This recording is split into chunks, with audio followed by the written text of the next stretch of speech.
நாடுதான் உங்களுக்கு தருவான், நீங்களே கேளுங்க அப்படின்னு சொல்லி தந்தா ஓகே. இது என்னடா விறகு வெட்டி, எவன் அந்த விறகு வெட்டி எந்த வருஷம் நடந்து சொல்லுவோம். விறகு வெட்டி கிசாங்கிறிய, அந்த விறகு வெட்டியுடைய பெயர் என்ன, எவன் எவன் தெரியாது, எந்த நாட்டில் வாழ்ந்தான் தெரியாது, அவன் எந்த ஊர்ல அடக்கம் பண்ணிருக்கான் அதுவும் தெரியாது, ஒரு விறகு வெட்டி இருந்தான். இது மாதிரி நான் 1000 சொல்லுவேன். ஒரு உப்பு மூட்டை தூக்குறவன் இருந்தான்னு நான் ஒண்ணு எழுதி வைப்பேன். பெரிய விஷயமா இது? ஒரு மரம் வெட்டி விறகு வெட்டி நீங்க சொன்னீங்கன்னா நான் என்ன செய்வேன், ஒரு காடு வெட்டின்னு ஒருத்தனை சொல்லுவேன். இதெல்லாம் ஆதாரமா? அதே மாதிரி என்ன இது எதுக்கு சொல்றேன் தெரியுமா? அந்த அளவு உங்களுக்கு முடியாந்துருன்னு உங்கள்கிட்ட கூலி கேட்கக்கூடியவர்கள் சொல்வது நேர்வழியா, நீங்க எவனுக்கும் கூலி கொடுக்காதீங்க அப்படின்னு சொல்வது நேர்வழியா? இவர்கள் புரியாம பார்த்தியா உங்கள்ட்ட கூலி கேட்கிறார்களா இல்லையா? அதே மாதிரி செலவாத்து நாரியா, பணக்காரன் அவருக்கு இன்னொரு வழி. செலவாத்து நாரியா உண்டாங்க உண்டா? செலவாத்து நாரியாண்டு ஒரு செலவாத்தை உண்டாக்கி வைத்துக் கொண்டு அது என்ன செய்யணுமா, ஒரு செலவாத்துங்க எவ்வளவு ஒரு செலவாத்தை கண்டுபிடிச்சு அதை என்ன செய்யணுமா, 4444 தடவை ஓதணுமா. எத்தனை தடவை ஓதணும்? 10 தடவை ஓதணும்னு சொன்னீங்கன்னு வைங்க, நீங்களும் ஓதிட்டு போயிருவீங்க. 50 தடவை வேண்டா கூட நீங்க ஓதிடுவீங்க. 4444 ஓதையல் ஒரு மனுஷனுக்கு அதுக்கு ஒரு மாசத்தை ஒதுக்கணும். அதற்கு இவ்வளவு பெரிய நம்பரை சொல்லி ஓத முடியாத, பரவாயில்ல நாங்க வந்து ஒதுக்கிறோம். அதுக்குதான் பெரிய நம்பர் எதுக்கு சொன்னாங்க, பெரிய நம்பரா இருந்தா தான் அஜர்த்தை கூப்பிடுவீங்க. 4444 தடவை இந்த செலவாத்து நாரியா ஓதணும். ஓதுனீங்கன்னா என்னவாயிரலாம், பணக்காரன் ஆயிரலாம் அப்படின்னு அஜர்த்து சொன்னார். வீட்டுல உட்கார்ந்து ஓதுவாங்க. எப்படி ஓதுவாங்க தெரியுமா? ஏற்கனவே 4444 பொருள் ஏதாவது எண்ணி வச்சுக்கிடுவாங்க. 4444 கொண்டக்கடலை, அல்ல 4444 புளிய கொட்டை, 4444 பட்டாணி கடலை ஏதாவது எண்ணி வச்சுக்கிடுவாங்க. வச்சுக்கிட்டு ஒரு செலவாத்து ஓதுனா ஒரு இதை எடுத்து போட்டுக்கிறோம். அப்படி 4444 ஆல்ரெடி எண்ணி வச்சிருப்பாங்க வீட்டுல. அது என்ன செய்யணும், ஒரு செலவாத்து ஒன்று தூக்கி போட்டுக்கணும். நாங்களும் போய் ஓதுவோம். எப்படி ஓதும் தெரியுமா? அந்த செலவாத் அல்லாஹும்ம ஸல்லி ஸலாத்தன் காமிலத்தன் வ ஸல்லிம் ஸலாமன் தாமன் அலா சய்யிதினா முஹம்மதின் அல்லதி தன்ஹல் பிஹில் வகத் வ தன்ஃபர்ஜு பிஹில் குரப் வ துக்லா பிஹில் ஹவாயிஜ் வ துனாலு பிஹில் ரகாயிப் வ ஹுஸ்னுல் ஹவாத்திம் வ யுஸ்தஸ்கல் கமாம பிவஜ்ஹில் கரீம் வ அலா ஆலிஹி வ ஸஹ்பிஹி ஃபீ குல்லி லம்ஹத்தின் வ நஃபஸின் பிஅததி குல்லி மாலூம் இல்லகி தான் ஒரு செலவாத். ஒண்ணுக்கு இவ்வளவு மூச்சு வாங்குதே. 4444 ஓத முடியுமா? எங்களை 10 பேரை கூப்பிட்டுருவீங்க. நாங்களும் ஓதி இருக்கோம். எப்படி ஓதும் தெரியுமா? அல்லாஹும்ம ஸல்லி ஸலாத்தன் காமிலத்தன் ஒண்ணுக்கு 25 தூக்கி போட்டுருவோம். ஒண்ணுதான் ஓதுவோம், அது 25 கொண்டக்கிட்டு போயிடும், 30 போயிடும். வணங்குதா? அதோட செலவாத்து ஓதிக்கிட்டு மட்டும் போட மாட்டோம். பக்கத்தில் உள்ள பேசிக்கிறோம். எவ்வளோட தருவாங்க, பெரிய வீடா தெரியுது அதுக்கு ஒரு 3, எவ்வளோட தருவாங்கன்னு ஒண்ணு போடுவோம், வீடு பெருசா இருக்குன்னு ஒண்ணு போடுவோம், கஞ்சப்பையில் உள்ள இருப்பாங்களோ நாங்க இதெல்லாம் சொல்லிக்கிறோம். வியாபாரம் தானுங்க, பிசினஸ் தானுங்க, ஏமாந்த வரைக்கும் அடிக்க வேண்டியதானே. தீன இபாதத்தா இருந்தா அதை அல்லாஹ் கரெக்டா செய்ய முடியும். இது பின்னாடி கண்டுபிடிச்சது. இந்த செலவாத்து நாரியா என்பது இந்த குர்ஆனில் இருக்கிறது. குர்ஆன்ல எப்படி இருக்கு அந்த செலவாத்து நாரியா? ரசூல் ஸல்லல்லாஹு அலைஹி வஸல்லம் ஓதுனாங்களா? இது ஒரு சீட்டு வந்திருக்கு. ஆடு இறந்து போச்சான், ஒரு ஆடு.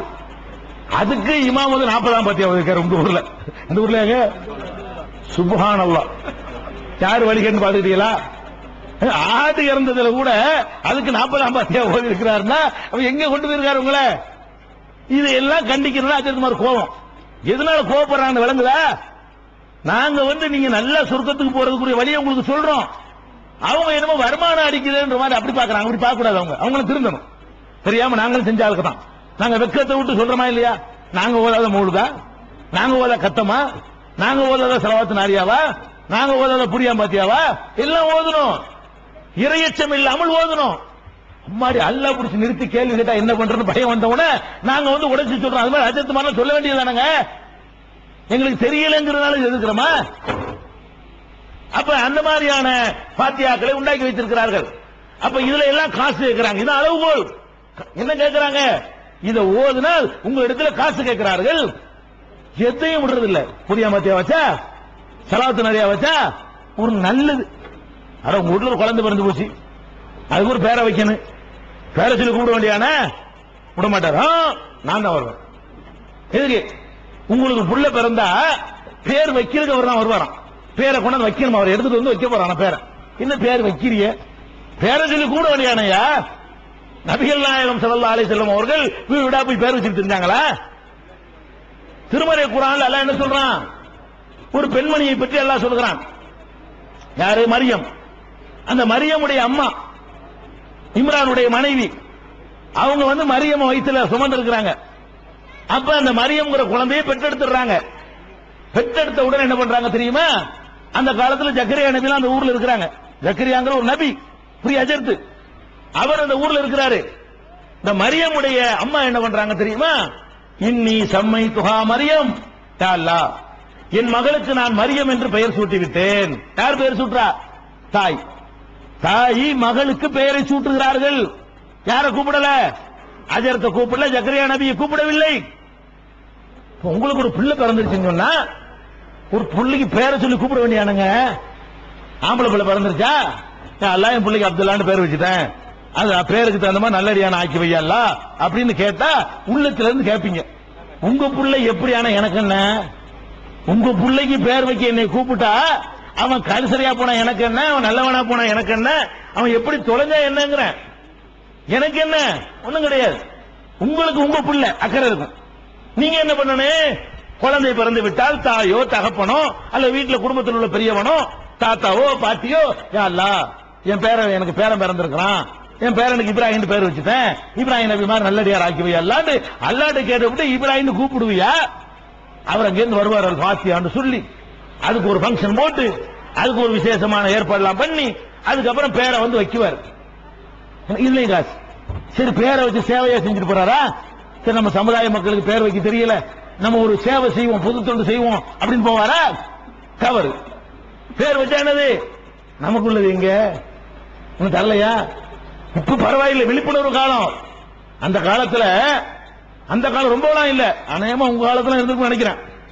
ஒரு 25 வருஷத்துக்கு முன்னாடி பாத்தியா ஒரு அஜித் மாதிரிலாம் போவாங்க. போயிட்டோன்னு அந்த காலத்துல 1,000 ரூபாய் கொடுப்பாங்க, 1,000 ரூபாய் கொடுப்பாங்க. 1,000 ரூபாய் பெரிய காசு. 1,000 ரூபாய் கொடுக்காம 1 ரூபாய் கொடுத்தாங்கன்னு வைங்க, வாங்க மாட்டான். என்ன செய்வார் தெரியுமா அஜரத்து? நான் தமாசுக்கு சொல்லல, துண்டு போட்டிருப்பாரு. அஜரத்துல கண்டிப்பா துண்டு போன அந்த காலத்துல துண்டு ஒண்ணு போட்டிருப்பாரு, துண்டை விரிப்பாரு அஜரத்து. 1,000 ரூபாய் சரியா இல்லையா? துண்டை விரிச்சு வச்சுக்கிறாரு. 1,000 ரூபாய் சரியா இல்லையா? இல்லங்க 1 ரூபாய் வச்சுக்கிறீங்க. பாத்தியா திருப்பி எடுக்கிறானா? ஓசனை பாத்தியா திருப்பி வாங்குறானா? பாத்தியா வைத்தார்ல இப்படியும் பாரு இப்படியும் பாரு எடுத்துட்டு போயிடுவேன். என்ன சொல்ற? இப்படி ஏமாத்துறாங்க அந்த காலத்துல. இப்ப அப்படி ஏமாத்த இயலாது. 25 வருஷத்துக்கு முன்னாடி பாத்தியா ஓதி இப்படி 4 நாள் குறைச்சுன்னு சொன்னா இருக்கிற துண்டுல சுருட்டி வச்சுக்கிட்டு நான் எடுத்துட்டு போயிருவேன் பாத்தியாவை. 1,000 ரூபாய் கொடு, நீ மறந்து போய் பாத்தியா போயிட்டா என்ன பண்றது? ஒரு கஷ்டப்பட்டு வந்தா காசத்தை வச்சுக்கிறீங்க. இப்படி எல்லாம் அக்கிரமம் பண்ணியல இஸ்லாத்தின் பெயரால. இது வழிகேடா? ஏப்பா இப்படி ஏமாறுறீங்கன்னு சொன்னா அது வழிகேடா? இந்த மாதிரியான பாத்தியாக்கள் நல்லது கெட்டது உடமா கல்யாணத்துல வர்றார், அவர் தான் வர்றார். கல்யாணம் வந்தா தகப்பங்கார மகளுக்கு கல்யாணம் பண்ணி கொடுக்க வேண்டியதானே? அஜத்துக்கு என்ன வேலை? நபிகள் நாயகம் ஸல்லல்லாஹு அலைஹி வஸல்லம் காலத்தில் நடந்த கல்யாணத்துல எந்த கல்யாணத்துக்காவது நபிகள் நாயகம் அந்த வீட்டுக்கு போயிருக்கிறாங்களா? போகல. ரசூலுல்லாஹ் நீங்க தான் வந்து எங்க பிள்ளை கல்யாணத்தை பண்ணி வைக்கணும்னு கூப்பிட்டாங்களா? ரசூலுல்லாஹ் போய் நின்று கொண்டு ஜபத்துக்கு அன்கவுத்துக்குன்னு சொல்லி அந்த அவனுக்கு கல்யாணம் பண்ணி வச்சிருக்காங்களா? இல்ல. அப்துர் ரஹ்மான் இப்னு அவுஃப் என்ற ஒரு சஹாபிங்க, நபிகள் நாயகத்தினுடைய சஹாபாக்கள்லயே ரொம்ப டாப்ல இருக்கக்கூடியவங்க 10 பேர். அந்த 10ல் ஒருவரால் சொர்க்கவாசிகள் என்று நற்செய்தி சொல்லப்பட்ட 10 சஹாபாக்களில் அப்துர் ரஹ்மான் இப்னு அவுஃப் என்ற ஒரு ஆள். ரசூலுல்லாஹ்வுக்கு ரொம்ப நெருக்கமான 10 பேரில் அவர் ஒரு ஆள். அவர் ஒரு நாள் நபிகள் நாயகத்தை பார்க்க வர்றார். வரும் பொழுது பார்த்தா நல்ல நறுமணம் பூசிக்கிட்டு வர்றார், நல்ல அத்தர் சென்டெல்லாம் அடிச்சுக்கிட்டு வர்றார். இப்ப நபிகள் நாயகம் கேட்கிறாங்க, என்னப்பா வாச மனமா வர்றீங்க, என்ன மேட்டுங்கிறாங்க. சும்மா தானே எப்பவும் இருப்ப, இன்னைக்கு என்ன ஒரு மாதிரியா மினுக்கிட்டு வர்றீங்களா, என்ன மேட்ரு அப்படிங்கிறாங்க. அவர் சொல்றாரு, எனக்கு நேத்து கல்யாணம் ஆயிடுச்சுங்கிறார். நேத்து கல்யாணம் ஆன விஷயத்தை யார்கிட்ட சொல்லல? நபிகள் நாயகத்துக்கு சொல்லல, அழைக்கல, கூப்பிடல. இதானங்க இஸ்லாம். அப்ப நபிகள் நாயகத்தை உயிருக்கு மேல அந்த மக்கள் மதிச்சாங்க, கல்யாணத்துக்கு கூப்பிடவில்லை. கல்யாணம் எப்படி நடத்தணும்? அந்த கல்யாணம் இன்றைக்கு அஜர்த்துமார்கள் சொல்லி தந்திருக்கிறார்களா? ஒரு கல்யாணம் அரக்கோணத்தில் நடந்திருக்கா? இப்படி எப்படி? பெண்ணை பெற்றவன் அல்ல பெண்ணுடைய அண்ணன் அல்ல பெண்ணுடைய சித்தப்பன் பெண்ணுடைய மாமன் வந்து நின்று கொண்டு என்னுடைய மகளை அவருடைய சம்மதத்தோடு இத்தனை ரூபாய் மகள் உன்னிடத்தில் வாங்கிக் கொண்டு நான் உனக்கு மனமுடித்து தருகிறேன், ஏற்றுக்கொள்கிறாயா அப்படின்னு மாப்பிள்ளைகிட்ட கேட்கணும். இதற்கு நான் ஏற்றுக்கொள்கிறேன் ஒரு சொல்லணும். கணவன் மனைவி ஆயிடுவாங்க, அவ்வளவுதான் கல்யாணம். இஸ்லாமிய கல்யாணங்கிறது இவ்வளவுதான். பெண்ணை பெற்றவன் மோளை கட்டி தரேன்னு சொல்லணும், மாப்பிள்ளைக்காரன் அது எஸ்ன்னு சொல்லணும், அவ்வளவுதான். எந்த பாஷையில் வேணாலும் சொல்லலாம், எஸ்ன்னு கூட சொல்லலாம், தப்பு கிடையாது. அது கூட கபில்துன்னு சொல்லுவாங்க, கபில் அரபில பெரிய அரபி பண்டிதர் பாருங்க. சுன்னத்தான முறையில் உள்ள கல்யாணம் இங்கே நாடு நடந்திருக்குங்கிறாங்க. அது நம்முடைய தௌஹீத் ஜமாஅத்துடைய பிரச்சாரத்தினால் ஏற்பட்ட நன்மை. அது எல்லா இடத்துல நடக்கா? இது இல்ல. என்ன பண்ணிட்டீங்க? கல்யாணம் என்றாலே பயங்கரமான ஒரு விஷயமாக்கி அஜர்த்து வரணும், பந்தல் போடணும், அலங்காரம் பண்ணணும், ஊரை சுத்தி வளைக்கணும், போடணும், இப்படி போடணும் சொல்லி ஒரு கல்யாணம் பண்றதுக்காக வேண்டி குழந்தை பிறந்தவன பட்ஜெட் போடுறான் ஒருத்தன். எப்ப போடுறான்? இன்னைக்கு மகள் பிறந்துட்டா இன்னைக்கே ஒதுக்க ஆரம்பிச்சிடறான். பாதி சம்பாத்தியத்தை மோளுக்கு ஒதுக்கணும், சேர்க்கணும். இது காரணம் என்ன? இல்லாது பொல்லாத எல்லாம் மார்க்கத்தில் கொண்டாந்து திணிச்சு நாசமாக்கி இந்த சமுதாயத்தில் கல்யாணத்தை கஷ்டமாக்கிட்டாங்க. எந்த சமுதாயத்தில் கல்யாணம் கஷ்டமா போச்சோ அங்க விபச்சாரம் லேசாகிவிடும். கல்யாணம் ஈஸியா நடந்ததா தப்பு நடக்காது. கல்யாணத்துக்கு பொண்ணு கிடைக்கல, மாப்பிள்ளை கிடைக்கல, ரெண்டு பேரும் எடுத்தானே போயிருவாங்க. கிடைக்காத முறையில் கிடைச்சாதான் ஒழுங்கா இருப்போம். ஹலாலான முறையில் கிடைக்காட்டி ஹராமுக்கு தானே போவோம். சம்பாரிச்சு வேலைக்கு போய் சோறு கிடைச்சா ஒழுங்கா செய்வோம். எவனு வேலைக்கு தர திருட தானே செய்வான். எவனு வேலைக்கு தர மாட்டாங்கிறான், எதுவும் கிடைக்காட்டி ஹராமுல தானே போவான். அப்ப திருமணம் என்பது எளிதாக இருக்க வேண்டும், கஷ்டமா இருக்க கூடாது. கஷ்டமாக்கி விட்டாங்களே, கல்யாணம் அவ்வளவு கஷ்டமாச்சு. இந்த சமுதாயத்தை நாசமாக்கிட்டமே. வரதட்சணை பத்தி அவருக்கு தெளிவா சொல்லிட்டார், நான் உள்ள போக விரும்பவில்லை. கல்யாணத்தில் இந்த அநியாயம் பண்றீங்களா இல்லையா? ஏன் ஒரு பிஸ்கட்டை கொடுத்து கல்யாணம் பண்ணக்கூடாதா? ஒரு டீயை கொடுத்து கல்யாணம் பண்ணக்கூடாதா? ஆட்டு அறுத்து பிரியாணி போட்டதான் கல்யாணமா? கடன் வாங்கி செஞ்சுதான் கல்யாணமா? வட்டிக்கு வாங்கியாவது பெருசா செய்யணுமா? ஊர் ஊரா போய் நோட்டு எடுத்து பிச்சை எடுக்கணுமா? பிச்சை எடுக்கிறீங்களா கல்யாணத்துக்கு? தொழுதுட்டு சும்மா தொழுது வெளியே வர வெக்கமா இருக்குது. எந்திரிச்சு நான் 4 பேர் செஞ்சுக்கலாம். தொழுது விட்டு சும்மா தொழுது முடிச்ச உடனே அஸ்ஸலாமு அலைக்கும் இன்னும் பயங்கரமா பயான் பண்ண போறான்னு பார்த்தா 4 குமராளி வந்திருக்கிறேன், 4 குமர வச்சிருக்கிறான் அவரு. கல்யாணம் பேசிட்டேன், இப்படி தெருவாள் ஒருவன் பிச்சை எடுத்து விட்டுருக்கீங்களே. இதெல்லாம் நீங்களா உண்டாக்குனது, சடங்குனால வந்ததானுங்க. கல்யாணத்துக்கு எங்க இவ்வளவு பெரிய பட்ஜெட்? கல்யாணம் என்பது 100 ரூபாய் போதுங்க. இப்ப இந்த மேடையில் வச்சு கல்யாணம் பண்ண முடியாதா? எந்த செலவும் இல்லாம? ஏதாவது பயான் நடந்தா மேடையில் வச்சு பண்ணிட்டு போயா, 10 காசு செலவு இல்லாம அப்படி சொல்லி விட்டு வந்த. இதுக்காக வேண்டிய இதுக்கு கஷ்டப்படுற, கடன் வாங்குற, வட்டிக்கு வாங்குற. இப்படி லேஸ் ஆக்கினால் வரதட்சணை கூட ஒளிஞ்சு போயிடும். கல்யாணத்தினுடைய செலவை நீங்கள் குறைத்தீர்களே ஆனால் வரதட்சணை கூட இந்த சமுதாயத்தில் ஈடுபட்டு போய்விடும். அதுலயும் அது பாத்தியாங்கிறார். கல்யாணத்துக்கு பாத்தியா, மூத்தா போன பாத்தியா, எதுக்கு எடுத்தாலும் பாத்தியா, எத்தனை பாத்தியாங்கிறீங்க? கல்யாணம் நான் பார்த்திருக்கிறேன். கல்யாணத்துக்கு வருவார் அஜர்த்து, மாப்பிள்ளை உட்கார்ந்து இருப்பாரு. அந்த மாப்பிள்ளைக்கு என்ன பண்ணுவாங்கன்னா, எங்க ஊர்ல எல்லாம் மாப்பிள்ளையா இருக்கிற அன்னைக்கு சேவ் பண்ணுவாங்க. ஏற்கனவே பண்ணித்தான் இருப்பான். ஊர்ல இந்த நாவிதர் இருப்பார்ல, அவருக்கு முறைப்படி காசு கொடுக்கணும். ஏதாவது அந்த ஊர் அதுக்காக வேண்டிய என்ன செய்வாங்க, நாவிதர் வருவாரு, சேவ் பண்ணுவாரு. சேவ் பண்றது எப்படி பண்ணுவாங்க தெரியுமா? பால் இருக்குல்ல, மாட்டுப்பால், அந்த பாலை வச்சு பாலைத்தான் தடவுவா. கண்டது எங்க ஊர்ல உள்ள பழக்கத்தை சொல்றேன், ஊர்ல இல்லையோ இருக்கா? சரி, எல்லாம் உலகம் ஒரே, தமிழ்நாடு கூட ஒரே மாதிரி தான் கெட்டு போயிருக்குது. அப்ப பாலை தடவி சேவ் பண்ணுவா. அப்ப அஜித் அல்பாத்தியா பாரு இருக்கு, தாடி வைக்கிற சுண்ணத்து, அதை வலிக்கிறது அஜித். ஸ்டார்டிங் எப்படி ஆரம்பிக்கிறது? தாடி எடுக்கிறது அஜித் அல்பாத்தியா பாரு வைக்கிறது, சுண்ணத்து கடைப்பிடிக்கிறா. உனக்குதான் இதுதான் சுண்ணத்தா? அதுக்கப்புறம் என்ன செய்யறது? அவர் ட்ரெஸ் எல்லாம் போட்டு, ட்ரெஸ் சட்டை போடுறதுக்கு பாத்தியா கிடையாது, சட்டை வேட்டி பேண்ட் எல்லாம் போட்டுருவாங்க, கோட்டு மாட்டிக்கிடுவாரு, தொப்பியத்துக்கு அஜித் வைப்பாரு. பாத்தியா இருக்கு, தொப்பியத்துக்கு தலையில வச்சா ஒரு கல்யாணத்துல 100 பாத்தியாங்க, தொப்பியத்துக்கு வச்சா ஒரு பாத்தியா. அவர் மாப்பிள்ளை கிளப்புவான் வாசல்ல வந்து, வீட்டுக்கு வெளியில பொண்ணு விட்டு போகணும்ல, வீட்டு வாசல் அல் பாத்தியா. ஊர்வலமா போவாங்க, ஊர்ல உள்ள தர்கா, கொடிமரம், இளவு எல்லாத்தையும் சுத்துப்படுறது. அங்கங்க எந்த ஒரு அல்பாத்தியா, கொடிமரத்தை கண்ட ஒரு அல்பாத்தியா, தர்காவை கண்ட ஒரு அல்பாத்தியா, பள்ளிவாசல் கண்ட ஒரு அல்பாத்தியா, அவர் மாமியார் வீட்டு வாசல் கண்ட அல்பாத்தியா, உள்ள கையேறி படியில ஏறணும் ஒரு அல்பாத்தியா, அதுக்கப்புறம் உள்ள கொண்டு விட்டு அல்பாத்தியா, 2 பேரும் சேர்த்து விட்டு ஒரு அல்பாத்தியா. இப்படின்னு சொல்லி இந்த 4 காசுக்காக வேண்டி 1000 ரூபாய் காசுக்காக வேண்டி மானம் கெட்டு போய் ஒரு 42 பாத்தியா ஓதுறாரு. போய் விட்டு கவர் கேட்கிறார். எது நேர்வழி, எது வழிகேடு? யாரை பார்த்து சொல்றீங்க? டோட்டலா கெடுத்து நாசமாக்கி வச்சிருக்கீங்க. இதுகளை எல்லாம் ஒழிச்சு கட்டுங்க. இஸ்லாம் என்பது புரோகிதத்தை ஒழித்த மார்க்கம்.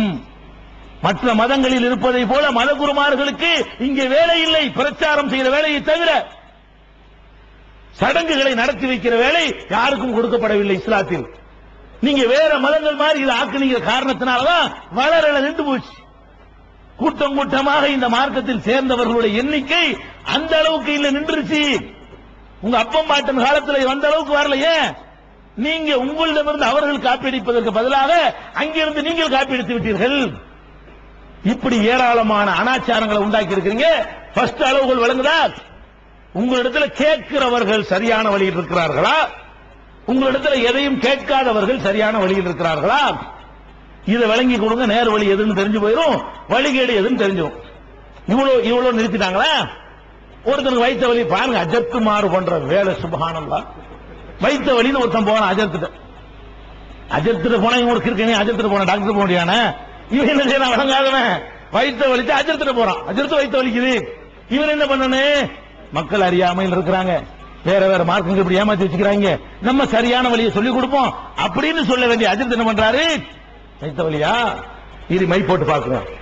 வெத்திரையில மைய தடவி அல்ல எனக்கு போட்டு மை போட்டு பாப்பாராம். பார்த்துட்டு அந்த புளிய மரத்து பேய், வேப்ப மரத்து பேய் எல்லாம் ஒரு 7 பேய் இப்போ ஒண்ணு மேல இருக்குது. இப்ப அது விரட்டணும். இப்ப பேய் தான் காரணம். வைத்தவழிக்கு என்ன காரணம்? பேய் தான் காரணம். அஜித் எப்படி விரட்டுறது? அது ஒன்றும் பெரிய விஷயம் கிடையாது. ஒரு தாயத்தை போட்டுக்க, அதுல ஒரு நூல் முடிஞ்சு தரேன் இடுப்புல கட்டிக்க, அல்ல ஒரு தட்டில் நான் எலித்தரம் கரைச்சு குடி 11 நாளைக்கு. சரி 120 ரூபா கொடுத்துரு. இப்படி செய்றீங்களே, இது இஸ்லாமா? ரசூலுல்லாஹ் உங்களுக்கு என்ன சொல்லி தந்தாங்க? ததாவோ, நோய் வந்தால் வைத்தியம் செய்யுங்கள். இன்னலி குல்லி தாயின் தவாவுன், ஒவ்வொரு நோய்க்கும் மருந்து இருக்கிறன்னு சொன்ன ஒரே ஆன்மீக தலைவர் நபிகள் நாயகம். ஆன்மீக தலைவர்கள் எல்லாம் வைத்தியம் பண்ணாதே, இப்படி சும்மா உட்கார்ந்து கடவுள் விட்ட வழியில் உட்கார்ந்து செத்து நாசமா போனாங்க. நபிகள் நாயகம் உங்களுக்கு என்ன சொன்னாங்க? ததாவோ, மருத்துவம் செய்யுங்கள். இன்னலி குல்லி தாயின் தவாவுன், ஒவ்வொரு நோய்க்கும் மருந்து இருக்கிறது என்று ரசூலுல்லாஹ் சொல்றாங்க. சில பேர் நோயாளிகள் என்று வருவார்களே ஆனால், அல்லது நோயுற்றார்கள் என்று ரசூலுல்லாஹ் கேள்விப்படுவார்களே ஆனால், அவங்களை போய் பார்த்து அவங்க முன்னாடி உட்கார்ந்து அவங்களுக்காக ஒரு துவா செஞ்சுட்டு வருவாங்க. அது செஞ்சிருக்காங்க. அது ஹிபில் பாசரப்பன்னா சல்லாஹு மஸ்பி அந்த சாவி லா ஷிஃபா இல்லா ஷிஃபாவுக ஷிஃபா லா யுகாதிரு சகமன் வலா அலமா. இந்த துவாக்களின் தொகுப்புல கூட இந்த துவா இருக்கு, படிச்சுக்கலாம். இந்த துவாவை ஒரு நோயாளியை பார்க்க சென்றால் நபிகள் நாயகம் ஸல்லல்லாஹு அலைஹி வஸல்லம் அவர்கள் ஓதி இருக்கிறார்கள். இதை செய்யி, அல்லது அவருக்கு சொல்லிக் கொடு, இந்த மருத்துவம் பண்ணுப்பா, உன் நோய் போறதுக்கு அல்லாஹ்ட்ட பிரார்த்தனை பண்ணுப்பா அப்படின்னு சொல்லிக் கொடு.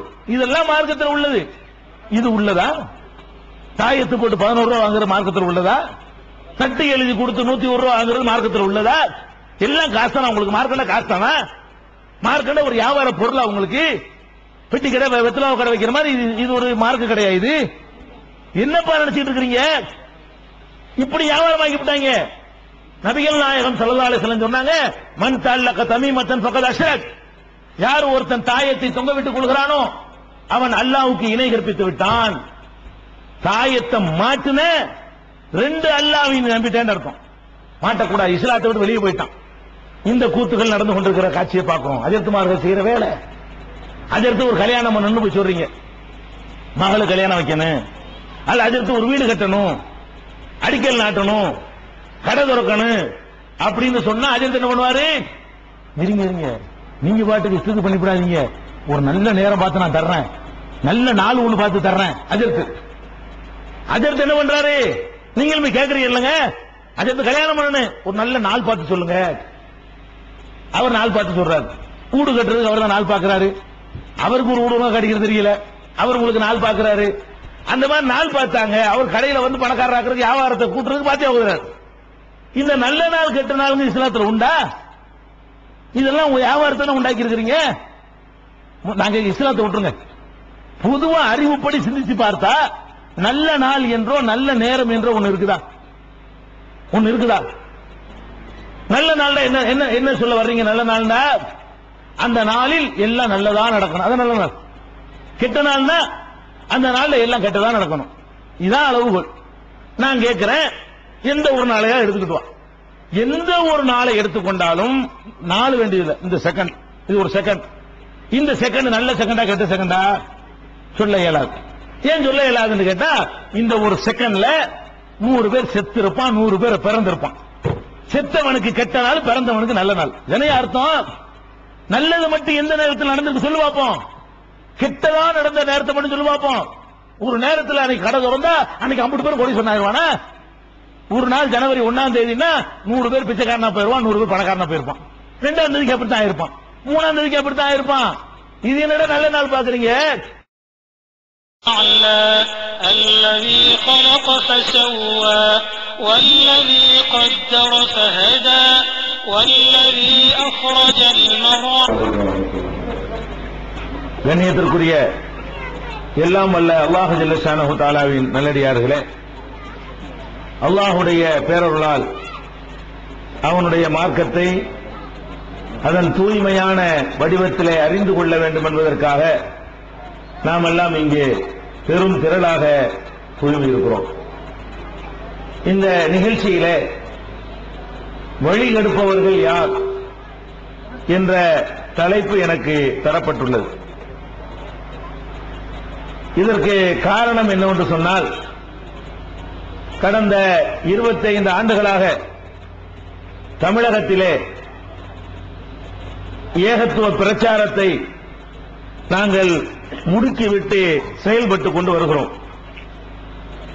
இந்த பிரச்சாரத்தை பிடிக்காதவர்கள், இந்த பிரச்சாரத்தினால் பாதிக்கப்பட்டவர்கள், நாங்கள் என்ன பிரச்சாரம் செய்கிறோம் என்பதை காது கொடுத்து கூட கேட்காதவர்கள், மக்களை திசை திருப்புவதற்காகவும் இந்த சத்தியத்தை அவர்கள் கேட்டுவிடக் கூடாது என்பதற்காகவும் எங்களை பற்றி ஒரு தப்பான ஒரு பிரச்சாரத்தை மேற்கொண்டு வருகிறார்கள். அதுல முக்கியமான பிரச்சாரம், இவர்கள் வழிகேடர்கள், இவங்க சமுதாயத்தை வழிகெடுக்கிறாங்க, நல்லா இருந்த சமுதாயத்தை நாசமாக்கிட்டாங்க. இந்த 25 ஆண்டுகளாக இவர்கள் வந்த பிறகுதான் இந்த சமுதாயம் சீரழிஞ்சு சின்னாபின்னம் ஆயிடுச்சு. இதுக்கு முன்னாடி எல்லாம் அப்படி பத்தரை மாற்று பசும் பொன்னாக திகழ்ந்தார்கள் அப்படிங்கிற மாதிரி ஒரு பிரச்சாரத்தை மார்க்க அறிஞர்களும் சமுதாயத்திலே முக்கியம் வகிக்கின்ற பிரமுகர்களும் சொல்லிக் கொண்டு வருகிறார்கள். எனவேதான் வழிகெடுப்பவர்கள் யார், நாங்கள் வழிகெடுக்கிறோமா, உங்களை நல்ல வழிக்கு அழைக்கிறோமா என்பதை சொல்ல வேண்டிய நிர்பந்தத்திற்கு எங்களை தள்ளி இருக்கிறார்கள். முதலிலே ஒருவர் சொல்லக்கூடிய செய்தி வழிகேடா நேர்வழியா என்பதை அளந்து பார்ப்பதற்கு அல்லாஹ் ரப்பல் ஆலமீன் திருமறை குர்ஆனில் சில அளவுகோல்களை முன்னால் வைக்கிறான். நான் ஒரு செய்தியை உங்களிடத்தில் சொல்கிறேன், இன்னொரு மார்க்க அறிஞர் வேறொரு செய்தியை சொல்கிறார். இரண்டு பேருமே முரண்பட்ட செய்திகளை உங்கள் முன்னால் வைக்கிறோம். இந்த நேரத்தில் யார் சொல்வது சரி என்பதை சில பேரால் கண்டுபிடிக்க முடியும். எல்லோருக்கும் குர்ஆன் ஹதீஸை பற்றி ஆராய்ச்சி கிடையாது. அவங்களுக்கு எப்படி கண்டுபிடிக்க முடியும்? இவர் அஜர்த்து அவர் அஜர்த்து, இவர் ஒன்னு சொல்றாரு அவர் ஒன்னு சொல்றாரு, இப்படி குழப்புறாங்களே என்றுதான் நீங்கள் நினைப்பீர்கள். அல்லாஹ் என்ன செய்யறான்னு கேட்டா, இப்படி நீங்கள் குழம்ப கூடாது என்பதற்காக உங்களுக்கு முன்ன சின்ன அளவுகோலை வைக்கிறான். என்ன அளவுகோல் தெரியுமா? நபிகள் நாயகம் ஸல்லல்லாஹு அலைஹி வஸல்லம் அவர்களும் அவர்களுக்கு முன்னால் மக்களை நல்வழிப்படுத்துவதற்காக அனுப்பப்பட்ட மற்ற நபிமார்களும் அந்தந்த மக்களிடத்திலே போய் சத்தியத்தை சொல்லும் பொழுது ஒரு விஷயத்தை மக்கள்கிட்ட சொல்றாங்க. என்ன விஷயம் என்றால், லா அஸ்அலுக்கும் அலைஹி அஜ்ரா இன் அஜ்ரிய இல்லா அலல்லாஹ். இதான் நபிமார்கள் தாங்கள் சொல்றது உண்மை என்பதற்கு மக்கள்கிட்ட வச்ச அளவுகோல் தான். இதுக்கு என்ன அர்த்தம் தெரியுமா? மக்களே, நாங்கள் உங்களிடத்திலே ஒரு மார்க்கத்தை வந்து சொல்கிறோம், இதை சொல்வதற்காக உங்களிடத்தில் நாங்கள் எந்த கூலியும் கேட்கவில்லை. நபிமார்கள் ஒவ்வொருத்தரும் சொன்னாங்க. எப்படி சொன்னாங்க? லா அஸ்அலுக்கும் அலைஹி அஜ்ரா, இதற்காக உங்களிடத்திலே நாங்கள் எந்த கூலியும் கேட்க மாட்டோம். இன் அஜ்ரிய இல்லா அலல்லாஹ், எங்களுடைய கூலி அல்லாஹ்விடத்தில் தான் இருக்கிறது. அல்லாஹ்விடத்திலே கூலிக்காகத்தான் நாங்கள் இங்கே பேசிக் கொண்டிருக்கிறோமே தவிர உங்கள்கிட்ட எந்த கூலியும் நாங்கள் கேட்கவில்லை. இதான் நபிமார்கள் சொன்னார்களாம். எல்லா நபிமார்களும் சொன்னாங்க. அப்ப ஹக்கையும் பாத்திலையும், சத்தியத்தையும் அசத்தியத்தையும் வேறுபடுத்தி காட்டுகிற ஒரு அளவுகோல் என்னவென்று சொன்னால், உங்களிடத்திலே ஒரு செய்தியை ஒருவர் சொல்கிறார், சொன்னதற்காக உங்களிடத்தில் எதையாவது கேட்டால் நீங்க விளங்கிக்கிறீங்க, இது சொல்றது தப்பு. இவர் அல்லாஹ்வுக்காக சொன்னா நம்மள்ட்ட கேட்கிறாரு, ஒரு செய்தியை சொல்லிட்டு உங்கள்கிட்ட ஒண்ணு அவர் கேட்கல என்று சொன்னா அது ஒரு சொல்ல சரியா இருக்க வாய்ப்பு இருக்குது. இது முதல் அளவுகோல். அப்ப ஒரு நான் ஒன்று சொல்றேன், வேற ஒரு உலமா வேற ஒன்று சொல்றாரு என்றால் நீங்கள் குழம்ப வேண்டாம், ரெண்டையும் எடை போட்டு பாருங்கள். இதை திருமறை குர்ஆன்ல யாசீன் என்ற அத்தியாயம், நீங்கள் எல்லாம் இறந்து போனவர்களுக்காக பார்சல் பண்ணி கொண்டிருக்கிறீர்கள். யாராவது இறந்து விட்டார்கள் என்று சொன்னால் 3ஆம் பாத்தியா 7ஆம் பாத்தியான்னு சொல்லி இந்த சூறாவை ஓதித்தான் நீங்க பார்சல் அனுப்புறீங்க. அதை அனுப்பலாமா? நான் பிறகு வர்றேன். அந்த சூறாவுல அல்லாஹ் என்ன சொல்றான் தெரியுமா? சில நபிமார்கள் போய் மக்களுக்கு நல்லதை சொல்றாங்க, கேட்க மாட்டேங்கிறாங்க, அவங்கள அடிக்கிறாங்க, உதைக்கிறாங்க, சித்திரவதை பண்றாங்க. அப்போ ஒருத்தர் ஊர்ல இருந்த ஒரு நல்ல மனிதர் ஓடோடி வர்றாரு. ஓடோடி வந்து என்ன செய்யறாரு? வஜாஅ ரஜுலுன் மின் அக்ஸல் மதீனத்தி இஸ்ஆ, அந்த ஊருடைய கடை கோடியிலிருந்து ஒரு மனிதர் ஓடோடி வருகிறார். வந்து என்ன செய்யறாரு? யா கௌமி, என் சமுதாயமே, இத்தபிஉ அல்லா யஸலுக்கும் அலைஹி அஜ்ரா, உங்களிடத்தில் ஒரு கூலியும் கேட்காமல் சொல்கிறார்களே அதை கேளுங்கப்பா. நீங்க அடிக்கிறீங்க, அதை வாங்கி கொண்டு சொல்கிறார்கள். நீங்கள் உதைக்கிறீர்கள், அதையும் தாங்கிக் கொண்டு சொல்கிறார்கள். உங்கள்கிட்ட எதையுமே கேட்பது இல்லை அவர்கள். அப்படிப்பட்டவர்கள் சொல்வதை நீங்கள் கேட்க மாட்டீர்களா என்று நபிமார்களை அந்த சமுதாயம் சித்திரவதை செய்த பொழுது அந்த ஊரிலே உள்ள ஒரு நல்ல மனிதர் சொன்னதாக யாசீன் என்ற அத்தியாயத்தில் 36வது அத்தியாயத்தில் அல்லாஹ் ரப்பல் ஆலமீன் சொல்லி காட்டுகிறான். அப்ப உங்கள் மத்தியில நாம் வைக்கிற அடிப்படை, முதல் அடிப்படை இதுதான். இப்ப வழிகேடு நேர்வழி ஆளாளுக்கு சொல்றாங்க. நாங்கள் இந்த 25 ஆண்டு காலம் பிரச்சாரம் செய்கிறோம். இந்த 25 ஆண்டு கால பிரச்சாரத்திலே எந்த ஒரு ஊரிலேயாவது நாங்கள் போய் நாங்கள் பேச வர வேண்டுமானால் எங்களுக்கு இவ்வளவு தர வேண்டும். 1000 ரூபாய் பீஸ் தருவீங்களா? 500 ரூபாய் தருவீங்களா? 2000 ரூபாய் தருவீங்களா? நீங்க காசு கொடுத்தா நாங்க வந்து பேச வருவோம் என்று நாங்கள் சொன்னோமா? இந்த 25 ஆண்டுகளிலே எத்தனை ஊர்களுக்கு நாங்கள் போய் பிரச்சாரம் பண்ணி இருக்கிறோம்? எந்த ஊரிலாவது எந்த ஊர் மக்களிடமாவது நாங்கள் 10 பைசாவை எதிர்பார்த்தது உண்டா? கேட்கல. அதே நேரத்தில் இதை சொல்வதற்காக இப்ப பரவாயில்லை, இந்த 25 ஆண்டு கால உழைப்பிற்கு பிறகு மக்கள் மத்தியில் அல்லாஹ் பெருமளவுக்கு சத்தியத்தை கொண்டு சென்று விட்டான். நாங்கள் அப்படி கடந்த காலத்தை திரும்பி பார்க்கிறோம். 15 ஆண்டுகளுக்கு முன்னால் திரும்பி பார்க்கிறோம். 20 ஆண்டுகளுக்கு முன்னால் திரும்பி பார்க்கிறோம். ஊருக்கு 2 சகோதரர்கள் இருப்பார்கள். அங்கு போய் சத்தியத்தை சொல்லுவோம். சொல்லிக் கொண்டு இருக்கும் பொழுதே மேடையில் ஏறி அடித்திருக்கிறார்கள், விளக்குகளை உடைத்திருக்கிறார்கள், ஒளிபெருக்கி சாதனங்களை சேதப்படுத்தி இருக்கிறார்கள், எங்களை நைய புடைத்திருக்கிறார்கள், மேடையில் ஏறி அறிவாளால் வெட்டி இருக்கிறார்கள்,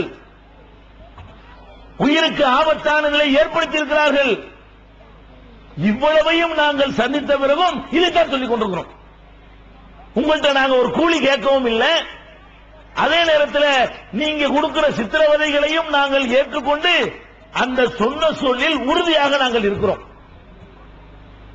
ஏன் இதுதான் சிந்திக்க சொல்றோம். அதே நேரத்தில் இன்னொரு பக்கத்தை நீங்கள் பார்க்க வேண்டும். இந்த பக்கம் அது எங்களை எல்லாம் வழிகேடர்கள் என்று அறிமுகப்படுத்தக்கூடிய, எங்களை எல்லாம் கேடுகட்டவர்கள், உங்களை நாசப்படுத்துவதற்காக நாங்கள் வந்திருக்கிறோம் என்று சொல்லக்கூடிய என்னுடைய உலமா பெருமக்கள் இருக்கிறார்கள். அவர்கள் தான் உங்களை உசுப்பி விடுகிறார்கள். முத்தவள்ளிக்கு என்ன தெரியும்? அவருக்கு ஒண்ணும் தெரியாது, நிர்வாகிகளுக்கு ஒண்ணும் தெரியாது. உங்களை எல்லாம் உசுப்பி விடுற ஆளு, கிளப்பி விடுற ஆளு யாருன்னு பாத்தீங்கன்னா மார்க்க அறிஞர்களாக திகழ்கிறார்களே அவங்க தான் உங்களை கிளப்பி விடுகிறார்கள். அவர்கள் உங்களுக்கு மார்க்கத்தை சொல்கிறார்கள், மார்க்கம் என்று சொல்லுகிறார்கள். மார்க்கம் என்று சில சடங்குகளை, சம்பிரதாயங்களை உங்களுக்கு கற்பித்து தந்திருக்கிறார்கள். அதற்கெல்லாம் உங்களிடத்தில் கூலி கேட்கப்படுகிறதா இல்லையா? நீங்கள் கூலி கொடுத்து வருகிறீர்களா இல்லையா? இதுதான் கேள்வி. என்ன கேள்வி? ரபியுல் அவ்வல் மாதம் வருகிறது. நபிகள் நாயகம் ஸல்லல்லாஹு அலைஹி வஸல்லம் அவர்கள் பிறந்த மாதம் என்று சொல்லிக்கொண்டு இந்த மாதம் பிறந்து விடுமானால் வீடுகள் தோறும் மௌலிது பாடல்கள் படிக்கப்படுகிறது, பள்ளிவாசலிலே படிக்கப்படுகிறது. வீதிகளிலே வைத்து படிக்கப்படுகிறது. அஜர்த்துமார் வந்து படிக்கிறாங்க. இந்த மௌலிதுங்கிற பாட்டு அரபியில் எழுதப்பட்ட இந்த பாடல்களை படிக்கிறார்கள். படித்த பிறகு என்ன நடக்குது? ஒரு மணி நேரம் அஜர்த்து வந்து பாட்டை படிப்பார். யா நபி ஸல்லல்லாஹு அலைஹி யா ரசூல் ஸல்லல்லாஹு அலைஹின்னு அந்த பாட்டை படிப்பார். படித்த பிறகு என்ன செய்யணும்? நீங்க படிச்சுட்டு போயிடுவாரா? போயிட்டு வர்றேன், அல்லாஹ் கூலி தருமா, உங்களுக்கும் கூலி தரட்டும், எனக்கு அல்லாஹ் கூலி தரட்டும் அப்படின்னு போவாரா? கையை நீட்டுவாரா? நீங்க கொடுப்பீங்களா, வெறும் கையை அனுப்புவீங்களா? கேள்விதான்.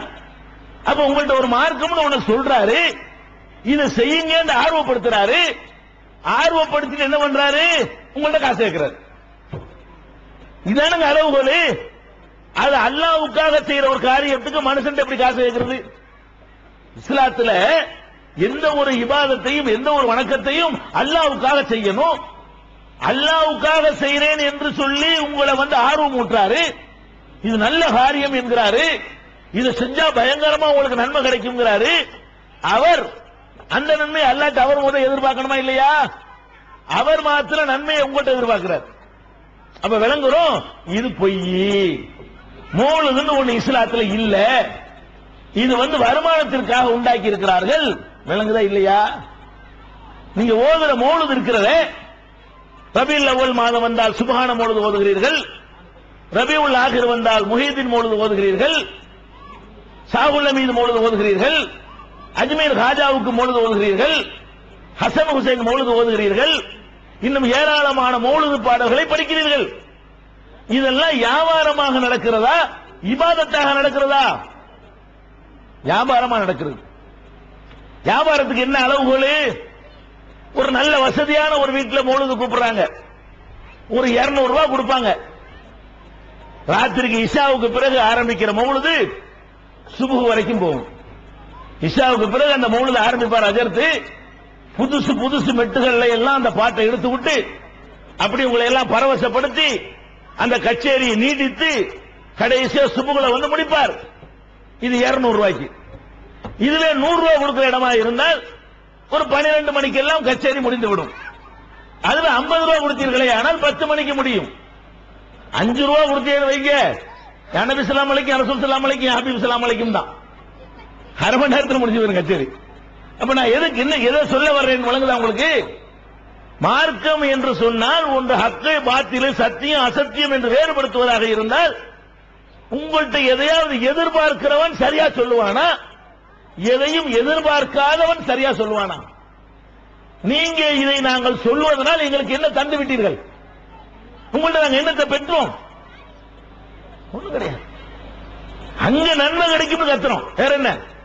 இதை நாங்கள் சொன்னால் சரியான மார்க்கத்தை மக்கள்கிட்ட எடுத்து சொன்னால் நபிமார்களுக்கு அல்லாஹ் எப்படி நன்மையை தருவானோ அங்க எங்களுடைய தரஜாக்களை அதிகப்படுத்திக் கொள்வதற்கு தான் நீங்க வந்து கத்துறமே தவிர உங்கள்கிட்ட நாங்கள் எதையும் எதிர்பார்த்து கத்தவில்லை. எங்களுக்கு எந்த எதிர்பார்ப்பும் உங்களிடமிருந்து கிடையாது. இந்த மௌலிது என்று சொல்லக்கூடிய எல்லாத்தையும் நான் சொல்ல வர்றேன். ஏன் எதிர்க்கிறார்கள் என்பது விளங்கிடுவீங்க. எது வழிகேடு? காசுக்கு சொன்னா நேர் வழி, காசு இல்லாம அல்லாஹ்வுக்காக சொன்னா வழிகேடா? யார வழிகேடுங்கிறீங்க? வியாபாரமாக்குறது வழிகேடா? தூய எண்ணத்தோடு அல்லாஹ்வுடைய திருப்திக்காக சொல்வதற்கு பெயர் வழிகேடா? இது சாதாரண பெரிய ஆராய்ச்சி பண்ணணும் இது வழங்குறதுக்கு. கொஞ்சோண்டு மூளை இருந்தா வழங்காதா? எப்படி எங்களை வழிகேடு நீங்க சொல்றீங்க? அப்ப இந்த மௌலிதுங்கிறது என்ன? நபிகள் நாயகம் ஸல்லல்லாஹு அலைஹி வஸல்லம் அவர்கள் மௌத்தா போய் 1000 வருடங்களாக உலகத்தில் மௌலிது இருக்கல. நல்லா விளங்கிக்கணும். நீங்க இன்னும் மௌலிதுன்னா ரசூலுல்லாஹ் காலத்தில் நபிகள் நாயகம் காலத்தில் இருக்குன்னு நினைச்சிட்டு இருக்கீங்க. நபிகள் நாயகம் காலத்தில் மௌலிது இல்லை. முதலாவது நூற்றாண்டில் மௌலிது இல்லை. அவர்கள் மரணித்து 2வது நூற்றாண்டில் மௌலிது இருக்கவில்லை. 3வது நூற்றாண்டில் இருக்கவில்லை. 4வது 5வது 6வது 7வது 8வது 9வது 10வது நூற்றாண்டிலே 1000 ஆண்டுகளாக உலகத்தில் மௌலிது இருக்கவில்லை. 300 வருஷத்துக்கு முன்னாடி நம்ம தமிழ்நாட்டை சேர்ந்த சில பேர் எழுதின பாட்டு கச்சேரி தான் மௌலிது என்பது. அது ஒரு வியாபாரத்திற்காக 300 வருஷத்துக்கு முன்னாடி இஸ்லாம் வந்து 300 ஆண்டுகள். இஸ்லாத்தினுடைய வயசு 1000 ஆண்டுகளுக்கு மேலே. ஒன்றை அவர்களுக்கு லாபம்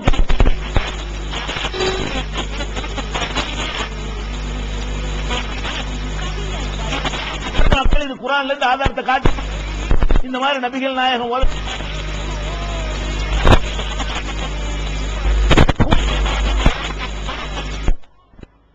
போட முடியாது. அப்ப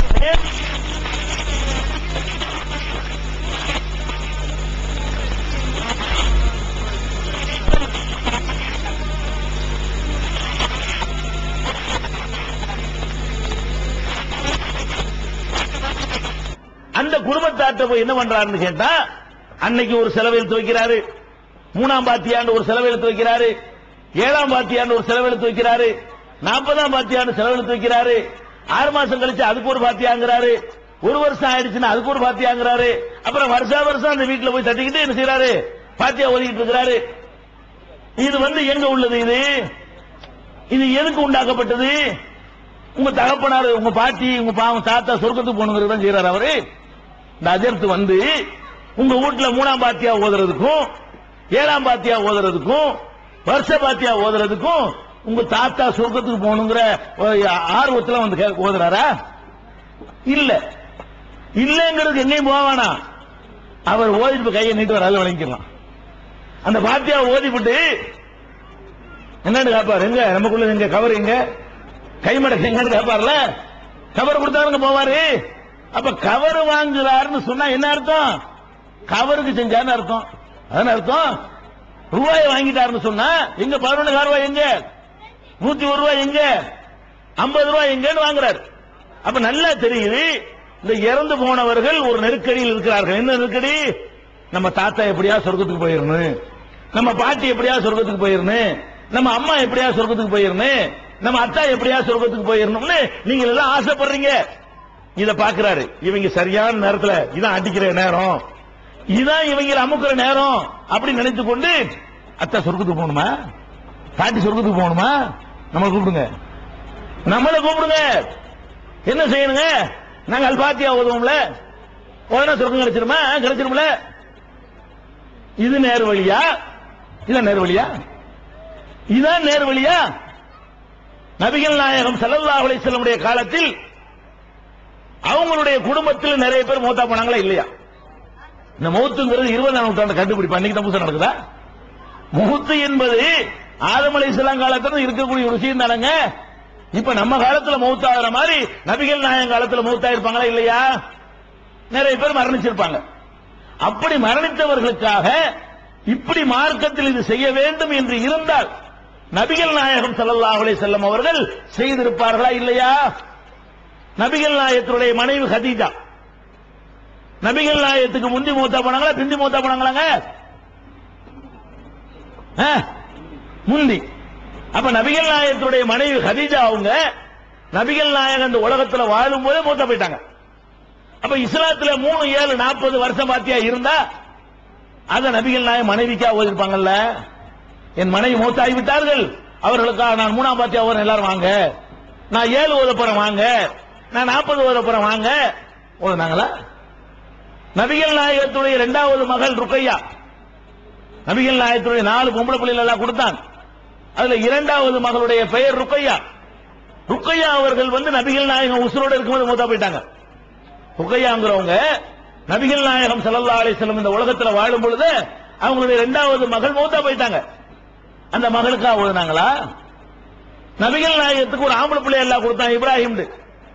அவர் சின்ன வயசுல மௌத்தா போயிட்டாரு, அவருக்காக ரசூலுல்லாஹ் ஓதுனாங்களா?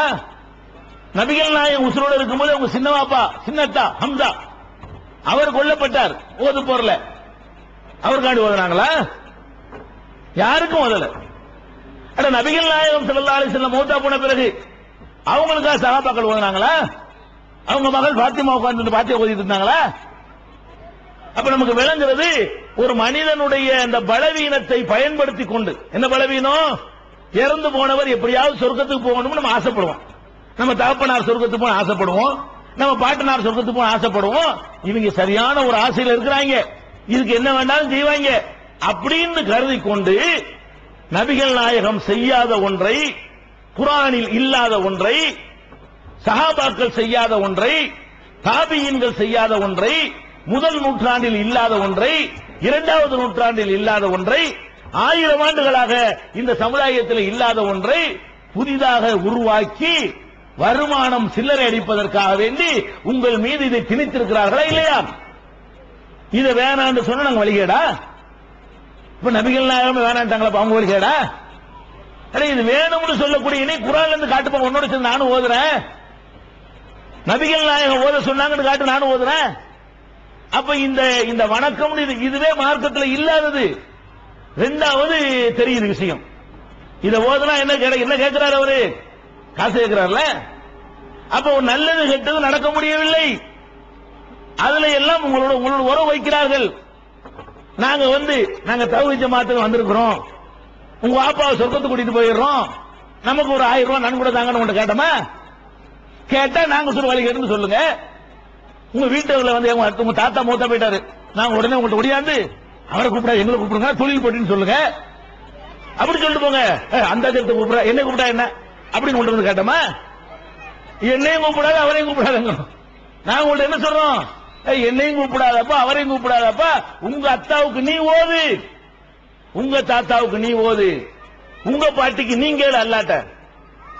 என் பாட்டிக்கு நான் கேட்டா இஹ்லாசோட கேட்பேன்லங்க, உள்ளத்திலிருந்து கேட்பேன்ல. நீங்க கூலி கூப்பிட்டா நான் எப்படி உள்ளத்திலிருந்து கேட்பேன்? என்ன 50 ரூபாய் கொடுத்து கூட்டிட்டு போய் கேட்க சொன்னா உங்க அத்தா சொர்க்கத்துக்கு போனா எனக்கு என்ன, நரகத்துக்கு போனா எனக்கு என்னங்கிறான். உங்க தாத்தா சொர்க்கத்துக்கு போன எனக்கு என்ன அக்கறை இருக்கு? உனக்கு தானே அக்கறை இருக்கு, நீங்க கேளுப்பா அல்லாட்ட. இப்படி சொல்லிக் கொடுக்க வேண்டிய உலமாக்கள் ஏன் இந்த மார்க்கத்தை தப்பான வழியை காட்டி கொடுத்து அவர்கள் சொர்க்கத்துக்கு போற வாசலை அடைக்கிறீர்கள்? எவ்வளவோ இறந்தவருக்கு செய்ய வேண்டிய காரியங்கள் இருக்கிறது, அதை சொல்லி தரல உங்களுக்கு. ஒருத்தர் இறந்துட்டாருன்னு சொன்னா அவர் பட்ட கடனை எல்லாம் கழிக்கணும் நம்ம, அப்பதான் அவர் சொர்க்கத்துக்கு போவார். உங்க தகப்பனார் யார் யார்கிட்ட கடன் வாங்கியிருக்காருன்னு விசாரிச்சு அந்த கடனை எல்லாம் கழிங்கன்னு உங்களுக்கு சொல்லி தந்தாரா? அதற்கு சொல்லி தரல. கடனாளியா போய் எங்க நின்றா கடன்காரன் பிடிச்சிக்கிடுவாங்க, இவர் செஞ்ச அமலையெல்லாம் பிடிங்க அவர்கிட்ட கொடுத்துருவான். கடைசியில் உங்க தாத்தா வெறுங்க வச்சு நிக்க வேண்டியதுதான். இது வரக்கூடாது என்று நினைத்தால் நீங்க என்ன பண்ணணும்? அவர் மூத்தா போன உடனே யார் யார்கிட்ட எங்க தாத்தா கடன் வாங்கியிருக்காரு, எங்க அத்தா யார்கிட்ட கடன் வாங்கியிருக்காரு, என் பொண்டாட்டி யார்கிட்ட கடன் வாங்கியிருக்கிறா, என் புருஷன் யார்கிட்ட கடன் வாங்கியிருக்கிறான் அப்படின்னு விசாரித்து அந்த கடன்களை நீங்கள் கழித்தால் தான், அல்லது கடன் கொடுத்தவன்ட்ட மன்னிப்பு கேட்கணும். கடன் கழிக்க வசதி இல்லையா? இந்த பையன் தகப்பனார் ஒன்று வாங்கிட்டாரு, என்ற வசதி இல்ல, நீ அல்லாஹ்வுக்கா மன்னிச்சிருப்பாத, மறுமையில வழக்கு கொடுக்காதப்பா, உன்னை கெஞ்சினப்பான்னு சொல்லி அவன்கிட்ட உழுந்து கேளு, அவன் மன்னிக்கட்டும். உன் தகப்பனார் சொர்க்கத்துக்கு போற வாசல் லேசாகும். இதை சொல்லி தந்தார்களா? உங்க எது வழிகேடு? உங்க அப்பம் பட்ட கடனை ஒழுங்கா கொடுத்து தீரியான்னு சொன்னா அது வழிகேடா?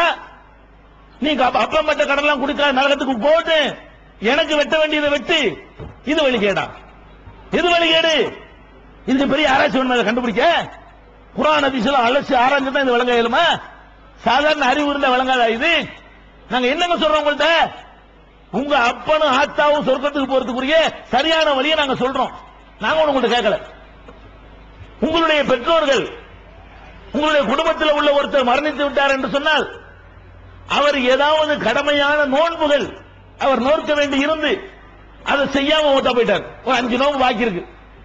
உங்க கணவருக்கு, உங்க மனைவிக்கு, உங்க பிள்ளைக்கு, உங்க அத்தாவுக்கு யார் மூத்தா போயிட்டாங்க அவருக்கு ஒரு 10 நோன்பு வைக்காம மூத்தா போயிட்டார். என்ன பண்ணணும்? இப்ப நீங்க அந்த நோன்பு வைக்கணும். அவருக்கு நோன்பு கடமையாக இருந்து அந்த நோன்பை அவர் வைக்காவிட்டால் நீங்கள் வைக்க வேண்டும். நபிகள் நாயகம் இதை சொல்கிறார்கள். மன் மாத்த அலைஹி ஸௌமுன் ஸாம அன்ஹு வலியு. யாருக்கு நோன்பு கடமையாக இருந்து மரணித்து விடுகிறாரோ அவருடைய வாரிசுகள் அந்த நோன்பை நோக்க வேண்டும். காசுக்கு மட்டும் பங்கு பெறீல்ல, எனக்கு பெரிய வீடு உனக்கு சின்ன வீடுங்கிறீல்ல, எனக்கு அந்த பாதி உனக்கு இந்த பாதிங்கிறீல்ல, எனக்கு அந்த நிலம் உனக்கு இந்த நிலங்கிறீல்ல அத்தாவுடைய சொத்துல. அப்ப அவர் விட்டுட்டு போன நோம்ப 4 புள்ள இருக்கீங்களப்பா, 8 நோம்பு விட்டார், ஆளுக்கு 2 நோம்பு முடியுமா? அது வைக்க மாட்டான். அது சொல்லி தரல. அது சொல்லி தந்தாலும் நீங்க செய்ய மாட்டீங்க. ஏன்?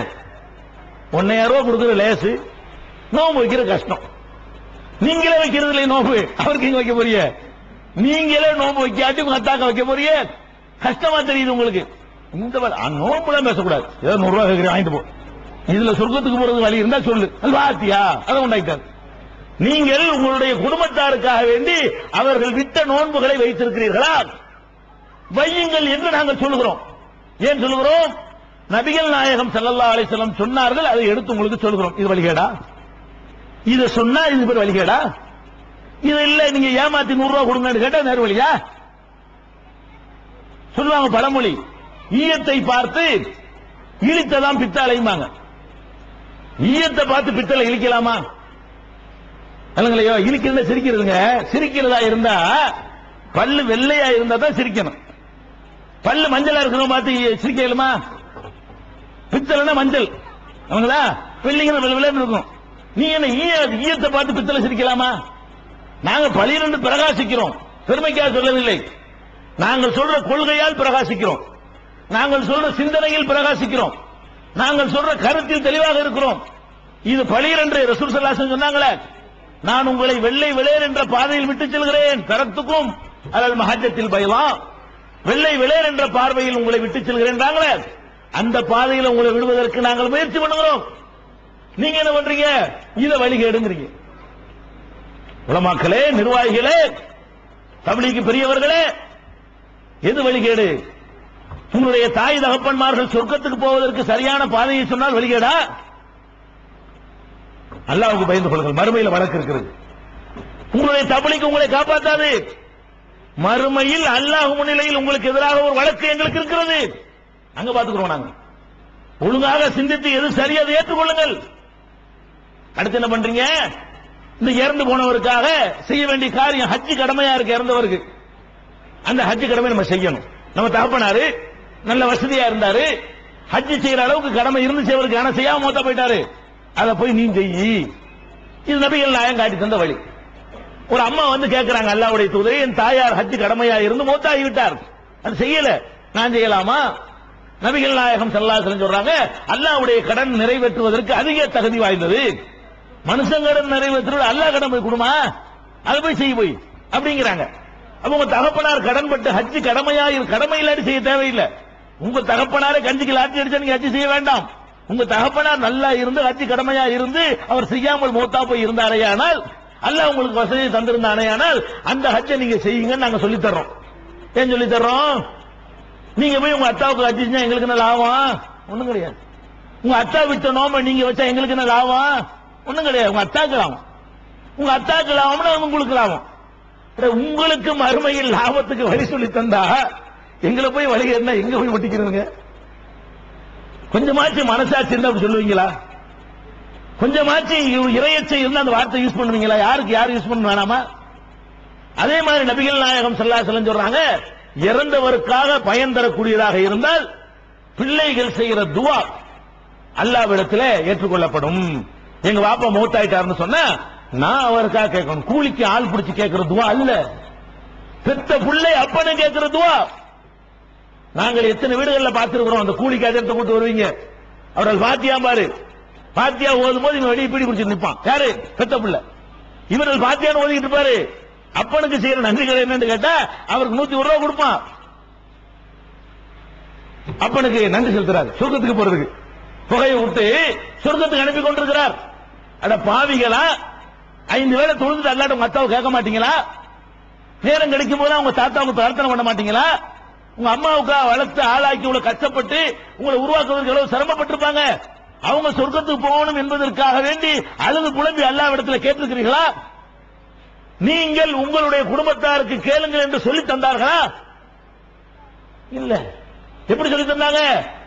அரபில தான் கேட்கணும்ட்டாங்க. அல்லாஹ்வுக்கு அரபி தான் தெரியுமா? உனக்கு அரபி தெரியாம இருக்கலாம்ப்பா, அல்லாஹ்வுக்கு தமிழ் தெரியாதா? தமிழ்ல கேட்டவன மொழிபெயர்ப்பாளர் கூட்டு வந்து நல்லா சொல்லுவானா? அல்லாஹ் எங்க அப்பனை மன்னிச்சிரு, இது என்னடா புது பாஷை, எனக்கு தெரியாத பாஷையில கேட்கிறமானா? அல்லாஹ்விடத்துல போய் எந்த பாஷையில வேண்டாலும் கேளு. தொழுகை நோன்பு என்ற சில வணக்கங்களுக்கு சில திக்ர்கள் இருக்கு, அப்படி சொல்ல வேண்டும், அதை மொழிபெயர்க்க கூடாது. துவாக்களை நீ உனக்கு தெரிஞ்ச பாஷையில கேட்க முடியாதப்பா. கேட்க சொல்லி தந்திருந்தார்களே, ஆனால் நீங்கள் அழுது தூங்கும் போது எந்திரிக்கும் போது நேரம் கிடைக்கும் பொழுதெல்லாம் உங்களுடைய பெற்றோருக்காக அல்லாஹ்விடத்தில் கேட்டிருப்பீங்களே, கேட்டா அவருடைய தரஜா கூடி இருக்குமே. எத்தனை பேருடைய தகப்பன்மார்கள் மறுமையில வெற்றி பெறுவதற்கான வாசலை இந்த உலமாக்கள் இருக அடைத்து விட்டார்கள். எங்க அத்தாவுக்கு சொல்லி கொடுத்திருந்தா அவர் அத்தாவுக்கு செஞ்சிருப்பார்ல. எங்க அத்தா அவர் அத்தாவுக்கு செய்யாத நாங்கள் எங்க அத்தாவுக்கு செய்யறோம். நாங்கள் எங்க அத்தாவுக்கு துவா செய்கிறோம். என் தகப்பனாருக்கு நான் பிரார்த்தனை பண்றேன். ஏன் தகப்பனார் அவர் தகப்பனாருக்கு செய்யல? ஏன் செய்யல? சொல்லிக் கொடுக்கல. எப்படி வழிகெடுத்து விட்டு எங்களை வழிகெடுக்கிறீங்களா? வழிகெடுத்து நாசமாக்கலாம் நீங்க, நாங்க வழிகெடுத்தோமா? வழிகேடு எங்களுக்கு பட்டவங்க சுமத்துறீங்க. அதே மாதிரி உங்களுடைய பெற்றோர்களுக்கு நீங்கள் செய்ய வேண்டிய கடமை என்ன தெரியுமா? துவாக்கள் செய்வதோடு தான தர்மங்களை அள்ளி கொடுத்துட்டே இருங்க. அல்லாஹ் தர்றானா ஒரு 10% ஒதுக்கு. இதை எங்க அப்பனுடைய நன்மைக்கு நான் செலவு செய்வேன். ஒரு கிணறு வெட்டி போடு, தண்ணி பஞ்சமா ஒரு அடி பைப்பை போட்டு கொடு.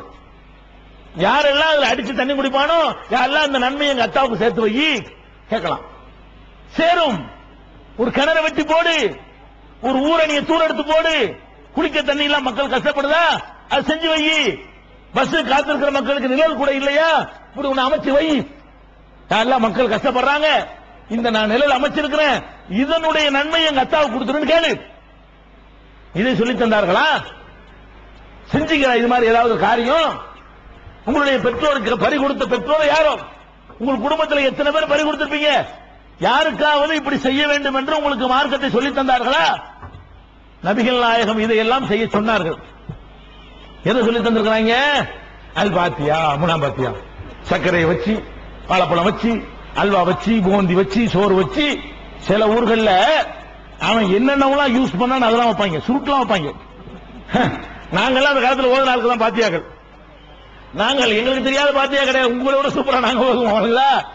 அல்லாஹ்வுடைய அச்சம் இல்லாத காலத்தில் செஞ்சோம். நாங்கள் ஓதுனோம். எப்படி ஓதுவோம்? பாத்தியான்னு போய் உட்கார்ந்த உடனே ஒரு வீட்டுல சுருட்டு கட்டை கொண்டா வச்சுட்டாங்க. சுருட்டு கட்டு, சுருட்டு தெரியுமா? உங்களோட பழக்கம் இருக்க சுருட்டு, கோயிலில் செய்வாங்கல்ல வீடு சிகரெட் மாதிரி, அந்த சுருட்டு கொண்டா வச்சுட்டாங்க. என்னன்னு கேட்டா இதான் அவர் குடிப்பார் விரும்பி. அவர் விரும்பி குடிச்சா எதுக்கு வைக்கிற? ஆவியா நடமாடுவார்ல. இந்த சுருட்டை வச்சோம்னா எடுத்துட்டு உறிஞ்சி எடுத்துருவாங்க சட்டையெல்லாம், அதுக்காக வச்சிருக்கிறோம். பிராந்தி குடிச்சானா பிராந்தி வாங்கி வச்சிட வேண்டிய இருக்கு. ஆனா பாவிகளை என்ன பண்றீங்க நீங்க?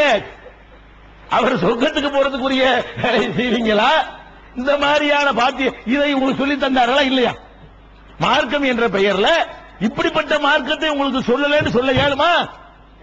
இந்த உலமாக்கள் எங்களை என்ன சொல்றாங்க? வழிகேடர்கள்ங்கறாங்க. வணங்குதா உங்களுக்கு?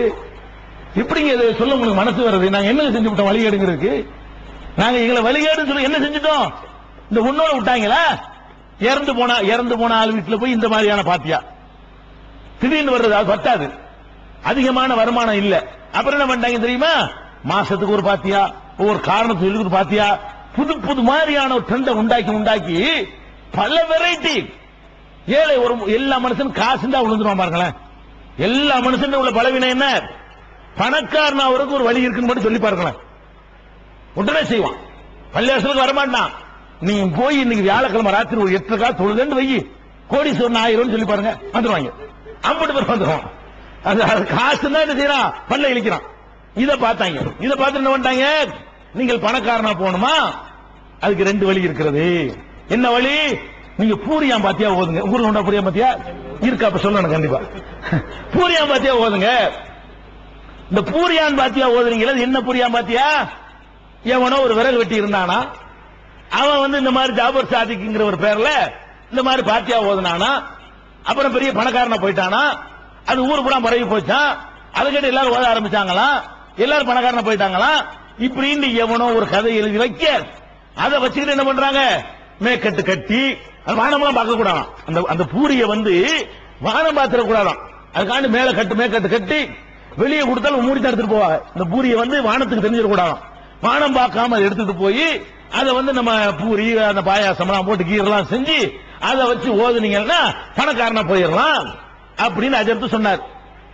இதெல்லாம் பயங்கரமான விஷயம். இதுல நம்ம உளுந்துருவோம்ல, எல்லாரும் உளுந்துருவோம், அடிபட்டுரும். காசுனா அடிபட்டுருவோம்ல. ஓ, காசு சம்பாதிக்க இப்படி ஒரு வழி இருக்குதா?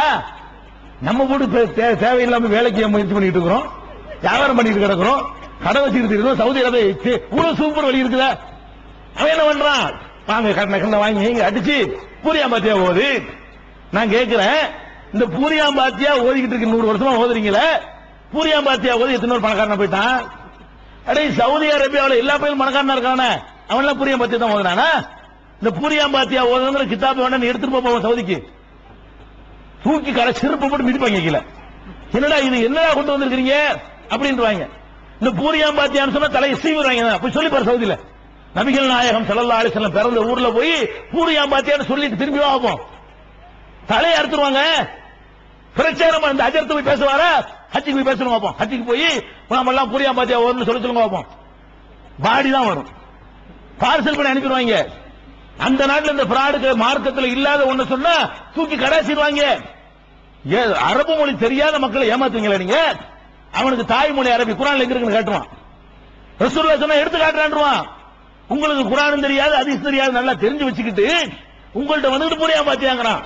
பூரியாம் பாத்தியா ஓதுனா தலையை சீவக்கூடிய நாட்டில் எல்லாரும் பணக்காரனா இருக்கிறானே, அப்ப நீ ஓதி பணக்காரனா இல்லை, நீ பிச்சைக்காரனா இருக்கிறீங்க. நான் கேட்கிறேன், பூரியாம் பாத்தியா ஓதி பணக்காரனா ஆவலான்னு இருந்தா இந்த அஜர்த்தியும் ஆவல. அது கேள் முதல்ல. எந்த ஊர்ல அஜர்த்து பணக்காரா இருக்காரு?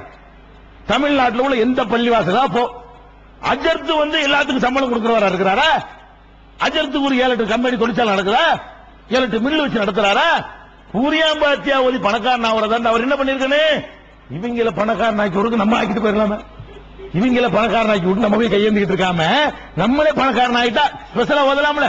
தனக்கு ஓதும் போது நல்லா இன்னும் அக்கறையா ஓதலாம்ல. நம்ம வீட்டுல ஓதி நம்ம பூரி செஞ்சு நம்ம பணக்காரன் ஆகி நம்ம இந்த ஊரை கையில எடுத்துடலாமே.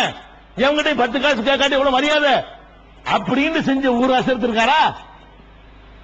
அப்ப என்ன பணக்காரனா வருது? பொய்யின் வழங்குதா? இன்னத்துக்கு இதை ஓதுறாரு, ஓதிட்டு கை நிட்டுவாரு. நீனே என்ன செய்யற? நீனே கையேந்திர புறம்போக்கா இருக்கிற, நீ என்னப்பா எங்களை வந்துகிட்டு 10,000 கூட்டு போற? உனக்கு வக்கீல், நீ கையேந்திர. அப்ப இந்த மக்களுடைய இந்த பணத்தாசையை பயன்படுத்தி கொண்டு அல்லாஹ்வுடைய வாசியை சொல்லி தரணும். ரஜத் என்ன செய்யணும்? பணத்தை அல்லாஹ் நல்லவன் கெட்டவன் பார்த்து தர்றது கிடையாது. கெட்டவனுக்கு அள்ளி கொடுப்பான், நல்லவனுக்கும் கொடுப்பான். கெட்டவனை பிச்சைக்காரனாக்குவான், நல்லவனை பிச்சைக்காரனாக்குவான். ரசூலுல்லாஹ்வை சாப்பாடு இல்லாம ஆக்குனா அதே மாதிரி எத்தனை கெட்டவங்களே இப்படி ஆக்கி இருக்கிறான். சுலைமான் நபிக்கு நல்லா அள்ளி கொடுத்தான், ஃபிரௌனுக்கு அள்ளி கொடுத்தான். இந்த காசு பணத்தை பொறுத்த வரைக்கும் நல்லவன் கெட்டவன் பார்த்து கொடுக்கிறது இல்ல. நல்லவனும் கொடுப்பான், கெட்டவனும் கொடுப்பான். இது ஒரு அற்பமான பொருள். சரி, உனக்கு அந்த காசு வேணும் என்றால், அதுல உனக்கு ஆசை இருந்தால் அல்லாஹ்ட்ட கேளுப்பான்னு துஆசையை சொல்லி தரணும்ல. உங்களுக்கு என்ன வேணும் அல்லாஹ்ட்ட கேளுங்க. ஹஜ் நபி சொல்லுங்க, ராத்திரி தஹஜ்ஜுத் சொல்லுங்க, சொல்லுங்க, அழுதல் கேளுங்க. அல்லாஹ் நாடுனால் உங்களுக்கு தருவான், நீங்களே கேளுங்க அப்படின்னு சொல்லி தந்தா ஓகே. இது என்னடா விறகு வெட்டி? எவன்டா அந்த விறகு வெட்டி? எந்த வருஷம் நடந்து சொல்லுவாங்க. விறகு வெட்டிக்கு சாங்கிறிய அந்த விறகு வெட்டியுடைய பேர் என்ன? எவன் தெரியாது. எந்த நாட்டில் வாழ்ந்தான் தெரியாது. அவன் எந்த ஊர்ல அடக்கம் பண்ணிருக்கான் அதுவும் தெரியாது. ஒரு விறகு வெட்டி இருந்தான். துருக்கி நாட்டு கலாச்சாரம். உங்களை துருக்கன் தான் சொல்றான், துருக்கிக்காரன்.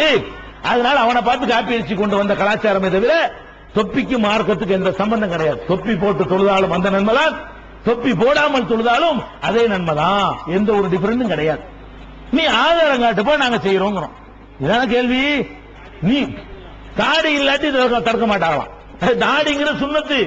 தொப்பி செஞ்சு வச்சுக்கிறாங்க, பிளாஸ்டிக் தொப்பி. இப்ப 10வது பிளாஸ்டிக் தொப்பி, பிளாஸ்டிக் தாடி வை போ, ஒட்டிக்கிட்டு தாடி இல்லாம வர்றல. எத்தனை பேர் தாடி இல்லாம வர்றான்? 4 ஒட்டு தாடி வைக்கிறா, அதை ஒட்டிக்கிட்டு விட்டு பாவிகளா. சுண்ணத்து என்று தாடி ரசூலுல்லாஹ் சொன்னாங்க, அது இல்லாத வரலான்னு போடு, அது இல்லாட்டி பள்ளியாசலுக்கு வரலாங்கிறீங்க. தொப்பிய ரசூலுல்லாஹ் சொல்லல, அதை போடணும் எப்படி கட்டாயப்படுத்துவீங்க? அல்லாஹ் கட்டாயப்படுத்தினா படுத்துப்பா. அல்லாஹ்வுடைய ரசூல் சொன்னா சொல்லு. நீனா எதுக்கு மார்க்கத்தை உண்டாக்குற? உனக்கு என்ன வஹி வந்துச்சா? உனக்கு அல்லாஹ்ட்ட இருந்து செய்தி வருமா? அல்லாஹ் ரசூலுக்கு தானே வரும், உனக்கு வராதுல. இதான் மேட்ரு. வரல ஆட்டுறாங்க, இப்படி ஆட்டுறாங்க. ஓவர்ல இப்படி ஆட்டினாங்க, ஓவர்ல முடிச்சு ஆட்டினா ஏன்டா வரல ஆட்டினு கேளு. ஏன் வரல? முதல் பாயிண்ட் என்னன்னா, ஏன் வரல தரப்ப நான் ஆட்டுறேன், எனக்கு அறிக்கை நான் சொல்லிக்கிறான் உன்னே சொல்லுங்க கேட்கறமா இல்லையா? முதல் மேட்டர் என்னன்னு கேட்டா, அது எங்க வரல நாங்க ஆட்டினா உனக்கு என்ன? உன் வரல பிடிச்சி ஆட்டி விட்டா நீ கேட்கலாம். முதல் பாயிண்ட். ரெண்டாவது சரி ஆட்டுறாங்களா தெரியலையா என்னன்னு கேளு. ஏன் பாட்டுறீங்க? நம்ம ஊர்ல இந்த பழக்கம் இல்லையே, என்னப்பா காரணம்? அப்படி கேட்கணுமா இல்லையா? அப்படி கேளுங்க. நான் வேணும்னு திமுறாத்தான் ஆட்டுறேன்னு சொன்னா அடி வாங்கிக்கிறோம். எதனால ஆட்டுறோம்? திமுருக்கு ஆட்டுறோம், உன்னை கிண்டல் பண்றதுக்கு ஆட்டுறோம் இல்ல. நாங்க ரசூல் ஸல்லல்லாஹு அலைஹி வஸல்லம் எப்படி தொழுதார்கள் தேடி பார்க்கிறோம். தேடி பார்க்கும் பொழுது நீங்க செய்யற மாதிரி ரசூலுல்லாஹ் செய்யல. நீங்க என்ன செய்றீங்க? உங்களை ஷாபின்னு சொல்லிக்கிறீங்க அல்லது ஹனபின்னு சொல்லிக்கிறீங்க. ஷாபியா இருந்தா என்ன பண்றீங்க? அத்தையாத்துல உட்கார்ந்துக்கிட்டு அஷ்ஹது அல்லா இலாஹ இல்லல்லா, இது ஹனபி. ஹனபியா இருந்தா என்ன பண்றீங்க? அஷ்ஹது அல்லா இலாஹ நீட்டி இல்லல்லாங்கும்போது கீழே போடுறீங்க அத்தையாத்து ஓதும்போது. இப்படி தானே செய்றீங்க ஹனபிகள். நான் அந்த ஹனபிகள்கிட்ட கேட்கிறேன், இப்படி ரசூலுல்லாஹ் சொன்னாங்கன்னு உனக்கு காட்ட இயலுமா? நபிகள் நாயகம் தானங்க நமக்கு தொழுகை கத்தர வந்தாங்க. அவங்க தொழும் பொழுது அஷ்ஹது அல்லாஹ்னு நீட்டினார்கள், இல்லல்லான்னு மடக்கிட்டார்கள். அப்படின்னு ஒரு ஹதீஸை எடுத்து தந்தா நான் உனக்கு 1 கோடி ரூபாய் தர்றேன். அதோட நானும் செய்யறத சண்டையை வேணாம். நமக்கு எந்த சண்டையும் வேணாப்பா. நீ செய்யறது நானும் செய்யறேன். என்ன செய்யணுங்கிற? அஷ்ஹது அல்லா இலாஹ இல்லல்லாஹ் முடியா நானும் செய்யறேன். எப்ப செய்வேன்? ரசூலுல்லாஹ் சொன்னார்கள் காட்டு. ரசூலுல்லாஹ் அதுக்கு தான் ரசூலுல்லாஹ் அனுப்புனா. ரசூலுல்லாஹ் அல்ல அனுப்புன இதுக்கு தொழுகை சொல்லி தரதுக்கு தானே, நோம்பு சொல்லி தரதுக்கு தானே, இதை கற்றுத் தரதானே அல்ல அனுப்புனா. அவர் தொழுது காட்டினாரா இல்லையா? அவங்க காட்டின அந்த தொழுகையில நீ சொன்ன மாதிரி இருந்துச்சா? காட்டு. 7 சில்லா போனவன கூட்டிட்டு வந்து காட்ட சொல்லு.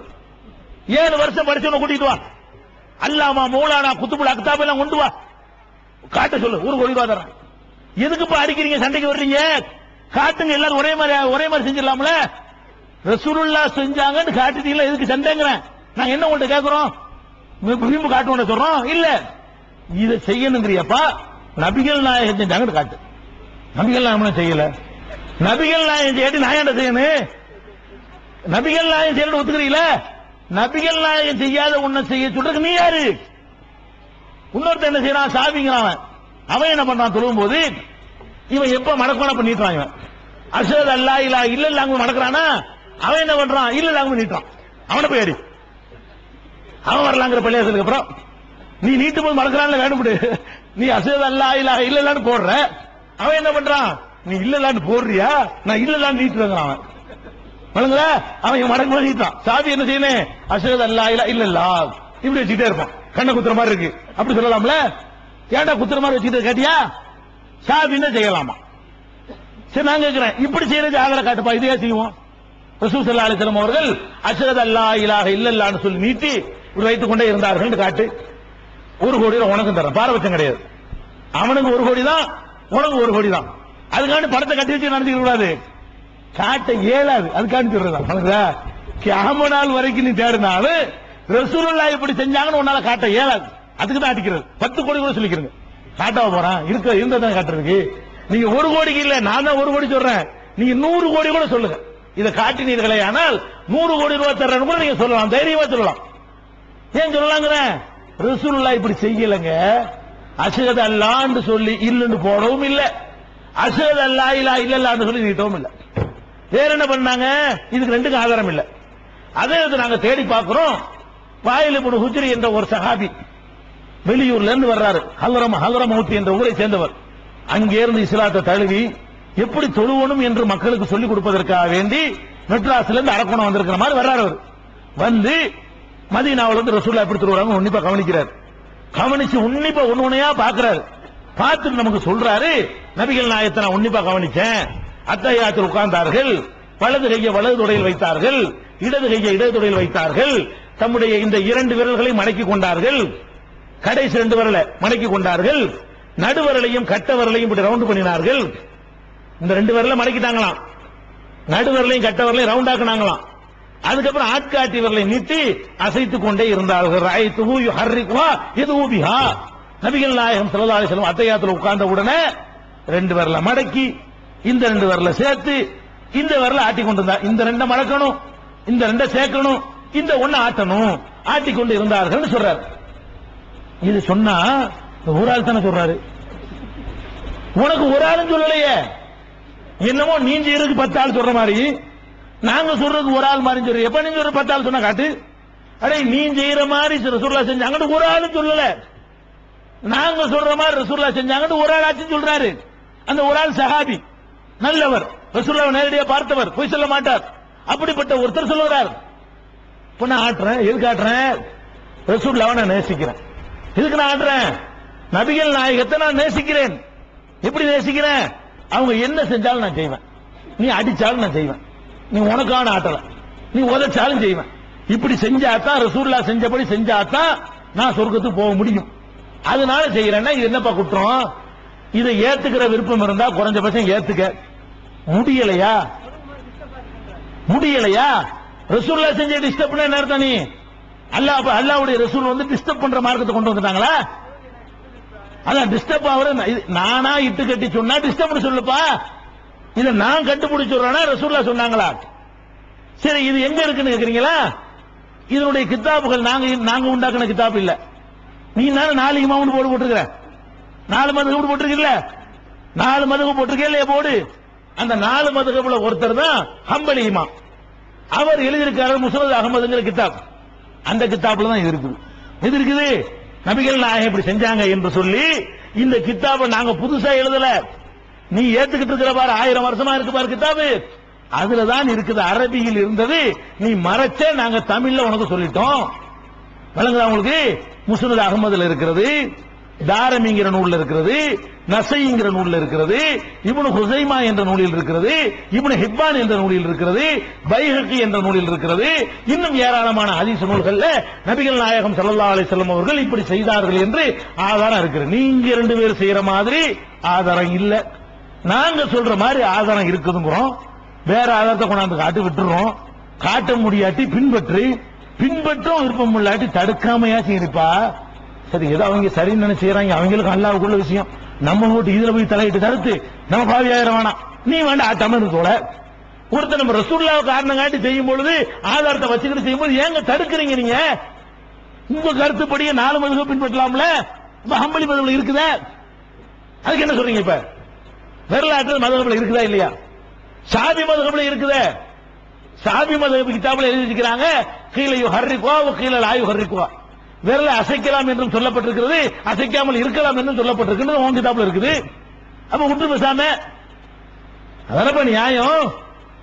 நெஞ்சில கை கட்டுறாங்க. எங்க நெஞ்சில நான் கட்ட உனக்கு என்ன? அதான் முதல் கேள்வி. நெஞ்சில கை கட்டுறாங்க. ஏன் நெஞ்சில கை கட்டுறோம்? ஏன் கட்டுறோம்? எங்க கட்டணும் என்று 2 ஹதீஸ் வருது. சில ஹதீஸ் வந்து தொப்புளு கீழே வருது. சில ஹதீஸ் சுன்னத்து வந்து தொப்புளு கீழே கட்டுறது, இது ஒரு செய்தி. இன்னொரு செய்தி என்ன வருதுன்னா நெஞ்சில கட்டுறது வருது. 2 செய்தி இருக்கிறது உண்மை. ஆனால் இந்த 2 செய்தியில தொப்புளு கீழே வருது பாருங்க, அந்த செய்தி வந்து அபூதாவூத் என்ற நூலில் பதிவு செய்யப்பட்டிருக்கிறது. அந்த கிதாபுல அந்த அபூதாவூத் சொல்றாரு, இது டூப்புங்கிறாரு. தொப்புளு கீழே கை கட்டினதா ஒரு செய்தி இருக்கிறது, இது பொய், இது ஆதாரம் உள்ளது இல்ல. ஏன்னு கேட்டா முகமது இப்னு இஸ்ஹாக் என்ற ஒரு ஆள் வந்து இது சொல்றாரு, இந்த ஆள் சரியான ஆள் கிடையாது. நெஞ்சில கை கட்டுற சம்பந்தமா முஸ்னத் அஹ்மதுங்கிற கிதாபுல இருக்குது. அதை சொல்றாரு, நல்லவரா இருக்கிறார். இப்ப நான் கேட்கிறேன் உங்கள்கிட்ட, முத்தவல்லிட்ட வந்து உலக மகா பிராடு ஒருத்தன் ஒரு செய்தியை சொல்றான், ஒரு 7 சில்ல போன ஒரு செய்தியை சொல்றாரு. முத்தவல்லி எதை ஏத்துக்குவாரு? உலக பிராட ஏத்துக்குவாரா? 7 சில்ல ஏத்துக்குவாரா? அப்படிதானே எடுப்பீங்க. 2 செய்தி வருது, ஒரு ஆள் நல்லவர்னு சொல்றாரு, ஒரு ஆள் கெட்ட ஆள் சொல்றாரு. நல்லவர் சொன்ன செய்தி ஏத்துட்டு போ. நெஞ்சில கட்டுறது நல்ல செய்தி, அது சொல்ற எல்லாருமே நல்ல ஆட்களா இருக்கிறாங்க. இது டூப் அந்த கிதாபுல இருக்குது. இதான் மேட்ரு. சரி, உனக்கு பிடிக்கலையா? அவங்க கட்டினா கட்டிட்டு போறேன்னு விட்டு போ. நீ ஏன் தடுக்கிற? உனக்கு செய்ய விருப்பமா இருந்தா, மறுமையில் வெற்றி பெற ஆசையா இருந்தால், ரசூல் அப்படி பின்பற்றுவதா இருந்தா பின்பற்றுப்பா. முடியாட்டி சண்டைக்கு வர்ற இதாங்க கேள்வி. போட வைக்கிறீங்க, மதுகப்புன்னு கூறு போட்டு வச்சுக்கிறீங்க. ஷாஃபிக்கு ஹலாலுங்கிறீங்க, ஹனபிக்கு ஹராமுங்கிறீங்க, இவனுக்கு வாஜிபுங்கிறீங்க. ஒரு இஸ்லாமா 4 இஸ்லாமா? மதுகப்பு எங்க இருக்கின்ற மார்க்கத்துல 4 மதுகப்பு ஆக்கிட்டீங்களா? 4 மார்க்கமா இஸ்லாம்? 4 குரான் இருக்கப்ப ஷாஃபி குரானை கொண்டா பாப்போம், நீ ஹனபி குரானை கொண்டா.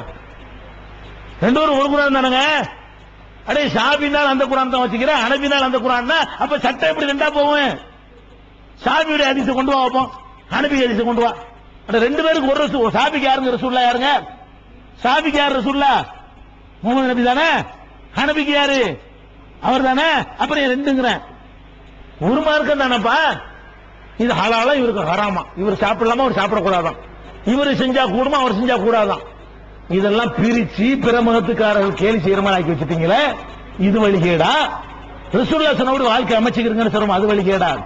எல்லாம் காப்பாற்றணும். நாங்கள் உங்களை வழிகேட்டுக்கு அழைக்கவில்லை. இந்த தௌஹீத் ஜமாஅத்தினுடைய சில நிறைய விடிய பேச வேண்டிய தலைப்பு இருந்தாலும் நேரம் அதிகமாகிக் கொண்டிருக்கிற காரணத்தினால சுருக்கமா சில சொல்றோம். அந்த தௌஹீத் ஜமாஅத்தின் மூலமாக நாங்கள் உங்கள்ட்ட எந்த லாபத்துக்கும் நாங்கள் இதை செய்யல, அல்லாஹ்வுடைய திருப்திக்கு மட்டும் செய்கிறோம்.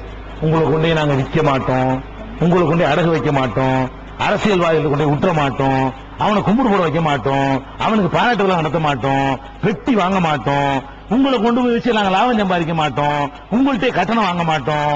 உங்களுக்கு நல்லது என்று இருக்கிற எல்லாத்தையும் அல்லாஹ்வுக்கு பயந்து நாங்கள் சொல்லுவோம். ரத்த தானம் செய்வோம். இந்த மாதிரி வட்டியில மூழ்கி இருக்கிற மக்களை காப்பாற்றுறதுக்காக வேண்டி ஒவ்வொரு ஊர்லயும் பைத்துல் மால் உண்டாக்கி வட்டி இல்லாம கடன் கொடுக்கக்கூடிய ஏற்பாடு 30 ஊர்ல ஏற்பாடு செஞ்சிட்டோம்.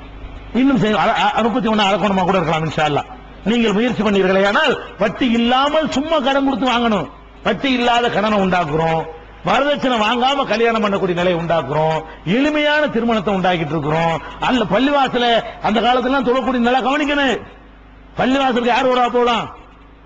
உங்க வயசுல எல்லாம் நீங்க இளைஞரா இருக்கும், பள்ளிவாசலுக்கு யார் வருவா? ஒரு 75 வயசு வரும். சரியா? கொடுத்துருக்கீங்களா? அல்ஹம்துலில்லாஹ் வட்டி இல்லா கடன் ஆரம்பிச்சுட்டாங்க, இங்க நடந்துகிட்டு இருக்கான்.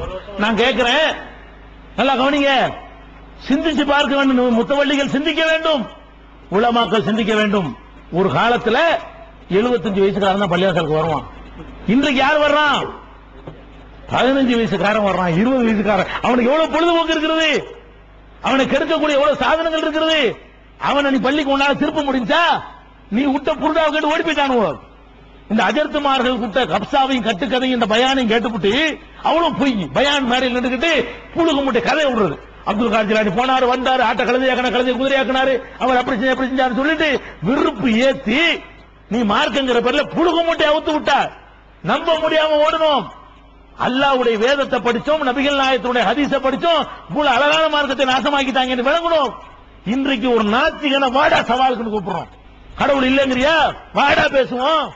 மறுமை இல்லைங்கிறியா, அவனை விவாதத்திற்கு அழைக்கிற அளவுக்கு நாங்கள் இன்னைக்கு இருக்கிறோம். இன்றைக்கு இளைஞர்கள் நாத்திகத்துக்கு போறீங்களா? இல்ல.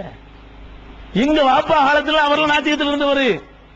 ஏன் மார்க்க தப்பு தப்பா சொன்னீங்க, பிடிக்கல, ஓடி போயிட்டாங்க. இப்படி இது மார்க்க தேவையாண்டு கரெக்டான மார்க்கத்தை சொன்னீங்களா? அப்ப இளைஞர்களை மார்க்கத்தில் நான் கேட்கிறேன், இஸ்லாமிய மார்க்க விளக்க கூட்டம்னு போடுறோம். இதே மாதிரி நீங்கள் கூட்டம் போட்டு 25 வருஷமா போட்டீங்க. 25 பேர் வந்தானா? மார்க்கத்தை கேட்க 25 பேர் வந்தானா? முன்னாடி உட்கார்ந்து மேடையில் இருக்கிற அளவோட கம்மியா தான் கீழே இருக்கும். மேடையில் இருந்து உட்கார்ந்து பேசக்கூடிய ஆளு 25 இருக்கும், கேட்கிறவங்க 7 பேர் உட்கார்ந்துட்டு இருப்பான். அடே மார்க்கத்தை நாங்க பார்க்கிற கடல் மாதிரி நீங்க நினைக்கிறீங்க, நாங்க பார்த்துக்கிட்டு வர்ற கூட சின்ன கூட்டம். தெரிஞ்சுக்கிறீங்க, புதுசா இருக்கணும் அரக்கோணத்துல இருந்தாலும் இவ்வளவு பெரிய கூட்டம். பெண்கள் 5000க்கு மேல ஒரு கூட்டத்துக்கு போனா 5000க்கு மேற்பட்ட பெண்கள் வந்து குழுமுகிறார்கள். கீழக்கரையில, பணக்குளத்துல, நாச்சியார் கோயில, நெல்லிக்குப்பத்துல ஆண்கள் 5000, முத்துப்பேட்டையில ஒரு சாதாரண கூட்டம் போடுறோம். 5000 ஆண்களும் 5000 பெண்களும் வந்து கேட்க வர்றாங்களே. இப்படி கேட்கக்கூடிய விதத்தில் மார்க்கத்தை நீங்கள் சொன்னீர்களா? மார்க்கத்தை காதலித்தார்களா? மார்க்கத்தை அறிந்து கொள்வதற்காக இந்த ஊர்ல இந்த கொள்கை ஏற்றுக்கொண்டவர்கள் குறைவு. பேர்னாம்பட்டில இருந்து ஆளுக்கு வந்திருக்கிறாங்க, கைது மாபம். எவ்வளவு டிக்கெட் ஊர்ல இருந்து? ஒரு ஆளுக்கு 75 150 ரூபாய் செலவு பண்ணி, சாப்பாட்டுக்கு 200 ரூபாய் செலவு பண்ணி மார்க்கத்தை கேட்கறதுக்காக வேண்டி 200 ரூபாயை செலவு பண்ணி கொண்டு வருகிறார்களே, இது எங்க குற்றமா? நாங்க வழிகெடுத்திருக்கிறோமா? அதை விட தூரம் எங்க வந்துருக்கீங்க? பேர்னாம்பட்டை விட தூரம் செய்யாறுல இருந்து வந்திருக்கீங்க, ஆம்பூர்ல வந்திருக்கீங்களா? எவ்வளவு ரூபா? நரியம்பட்டு. எங்கெங்க இருந்து வர்றாங்க மார்க்கத்தை கேட்க? மார்க்கத்தை கேட்கக்கூடியதாக சொல்றோமே, அது வழிகேடா? நீ மார்க்கத்தை விட்டு விரட்டி விட்ட எல்லாத்தையும் ஓடு ஓடு வராட. ஏன் வலுவல் முட்டையை போட்டு அதோட ஓடிவான்லவன்? முஸ்லீம்னா என்ன? வலுவல் முட்டைக்கு பேரு முஸ்லீம். நாங்கெல்லாம் பள்ளிக்கூடத்துக்கு வலுவல் முட்டை விட்டுருவாங்க. பள்ளிக்கூடத்துக்கு பரவாயில்ல, நாங்க 25 வருஷம் கத்துனதால உங்களுக்கு எல்லாம் முட்டை இல்லாம இருந்துட்டு இருக்கிறீங்க. உங்க வயசுல இந்த பையன் மாதிரி வயசுல நாங்க இருக்கும்போது கம்பல்சரி முட்டை. இவ்வளவு கேவலப்படுத்தினார்கள் மார்க்கம் என்ற பெயரால். அந்த இழிவை நாங்கள் உங்களுக்கு சுமத்தவில்லை. என்னத்தப்பா கருத்து விட்டோங்கிறீங்க? ஊர் பணத்தை உலையில போட்டான்னு சொல்லு பார்ப்போம், திருநா கொள்ளையடிச்சான்னு சொல்லு பார்ப்போம், அனாச்சாரம் பண்ணான்னு சொல்லு பார்ப்போம். ஒரு தரங்கட்டு போயிருந்த ஒரு சமுதாயத்தை தலைகீழா மாற்றி அமைக்கிறதுக்கு நாங்கள் அல்லும் பகலும் அல்லாவுக்கு பயந்து பாடுபட்டு கொண்டிருக்கிறோம். ஒரு மாதத்திற்கு உங்களுக்கு சொல்றேன், தௌஹீத் ஜமாஅத்தின் மூலமாக ஒரு மாதத்திற்கு எத்தனை கூட்டங்கள் நடக்கும் தெரியுமா? நடக்குது குறைஞ்சது 100. நான் இங்கே இன்றைக்கு பேசிக் கொண்டிருக்கிறேன் என்றால் இதே நாளில் 4 ஊரில் நடந்து கொண்டிருக்கிறது. ஒரு நாளைக்கு 4 ஊர்ல கூட்டம், மாசத்துக்கு 100 கூட்டம் நடத்துறோம்னா கேட்கிறாங்கன்னு அர்த்தம். நாங்க இங்க கத்துறோம், இன்னொரு பக்கம் வேற கத்துறோம். இந்த அளவுக்கு மார்க்கத்தை கேட்கக்கூடியதுக்காக வேண்டி அல்லும் பகலும் உழைக்கக்கூடிய ஜமாத் தௌஹீத் ஜமாத். இரத்த தானம் செய்கிறோம். சமுதாயத்திற்கு பிரச்சனை என்று வந்தால் இஹ்லாசோடு தூய எண்ணத்தோடு அல்லாஹ்வுக்காக களத்தில் இறங்கி போராடுகிறோம், தட்டி கேட்கிறோம், சிறை செல்வதற்கு தயாராக இருக்கிறோம். இந்த சமுதாயத்தினுடைய இஸ்ஸத்துக்கும் கௌரவத்துக்கும், இந்த ஊர் முத்தவள்ளிக்கும், இந்த ஊர் உலமாவுக்கும், இந்த ஒரு ஆலிமுக்கும் பிரச்சனை என்று சொன்னால், இந்த ஒரு பள்ளிவாசலுக்கு பிரச்சனை என்றால், ஜமாத்துக்கு பிரச்சனை என்றால், முதலில் சிறை கதவை தட்டக்கூடியவர்களாக நாங்கள் இருப்போம், இருந்திருக்கிறோம் இன்ஷா அல்லாஹ். இப்படிப்பட்ட ஒரு ஜமாத்தை நீங்கள் வழிகேடு என்று நினைத்தால் எங்களுக்கு கவலை இல்லை. எங்களுடைய வேலை சொல்வது மட்டும்தான். இதனுடைய பரிசை கூலியை நாங்கள் அல்லாஹ்விடத்தில் எதிர்பார்க்கிறோம் என்று கூறி வாய்ப்புக்கு நன்றியை தெரிவித்து முடித்துக் கொள்கிறேன். நல்லது மட்டும் எந்த நேரத்தில் நடந்திருக்கு சொல்லு பார்ப்போம். கெட்டதா நடந்த நேரத்தை மட்டும் சொல்லு பார்ப்போம். ஒரு நேரத்தில் அன்னைக்கு கடை திறந்தா அன்னைக்கு 50 பேர் கோடீஸ்வரன் ஆயிடுவானா? ஒரு நாள் ஜனவரி 1ஆம் தேதினா 100 பேர் பிச்சைக்காரனா போயிருவான், 100 பேர் பணக்காரனா போயிருப்பான். 2ஆம் தேதிக்கு அப்படித்தான் ஆயிருப்பான், 3ஆம் தேதிக்கு அப்படித்தான் ஆயிருப்பான். இது என்னடா நல்ல நாள் பாக்குறீங்க? எந்த நாளிலும் மௌத்து இருக்கிறது, ஹயாத் இருக்கிறது. எந்த நாள்லயும் 4 கல்யாணம் நடக்கும், 4 கர்மாதி நடக்கும். எந்த நாள்லயும் 4 பேருக்கு வைத்த வழி வரும், 4 பேருக்கு வைத்த வழி போகும். இல்ல கலந்தானு நடக்குது. அப்புறம் நல்ல நாள். சபர் மாசம் கெட்ட நாளுங்கிறான், பீட மாசங்கிறான். இன்னும் ஆடி மாசம் கெட்டதுன்னா இவன் சபர் மாசம் கெட்டது. நம்ம சபர் கலிங்கிறான். அதுல கல்யாணம் பண்ணக்கூடாது. அந்த மாசத்துல என்ன பண்ணக்கூடாது? கல்யாணம் பண்ணக்கூடாது. முஹர்ரம் மாசம் 10 நாளைக்கு கல்யாணம் பண்ணக்கூடாது. கல்யாணம் பண்ணிட்டா கூட புருஷன் முன்னாடி சேரக்கூடாது. பாவிகளை எங்க இருந்து எல்லாம் படிச்சீங்க? இதான் இஸ்லாமா? ஒரு நாள் என்ன பண்ணு? நபிகள் நாயகம் ஸல்லல்லாஹு அலைஹி வஸல்லம் என்ன சொன்னாங்க தெரியுமா? லா தசுப்பு தஹர, நீங்கள் காலத்தை குறை சொல்லாதீர்கள். ஃபஇன்னல்லாஹ ஹுவத் தஹ்ரு, அல்லாஹ் தான் காலத்தை இயக்குகிறான். காலத்தை குறை சொன்னா அல்லாஹ் கெட்டவன் அர்த்தம். கெட்ட நாள் என்று நீங்க சொன்னா அல்லாஹ் கெட்டவன் சொல்றீங்கன்னு அர்த்தம். அல்லாஹ் சொல்வதாக நபிகள் நாயகம் ஸல்லல்லாஹு அலைஹி வஸல்லம் சொல்றாங்க. யூதீனி இப்னு ஆதம், அல்லாஹ் சொல்றானா இந்த மனுஷ பைய என்னைய துன்புறுத்துகிறான் அப்படின்னு அல்லாஹ் சொல்றானா. சஹாபாக்களுக்கு விளங்கல. ரசூலுல்லாஹ் மறுபடியும் விளக்குறாங்க. அவன் என்னை திட்டுறான் அல்லாஹ் சொல்றான். அல்லாஹ் நம்ம இப்ப திட்டணும், அவன் காலத்தை திட்டுகிறான். நான் தானே காலம், அப்புறம் என்ன காலம் தனியாவா இருக்கு? அது தனியா ஒண்ணு காலமா இருக்குது. அதை டைரக்ஷன் பண்றது நான் தான்.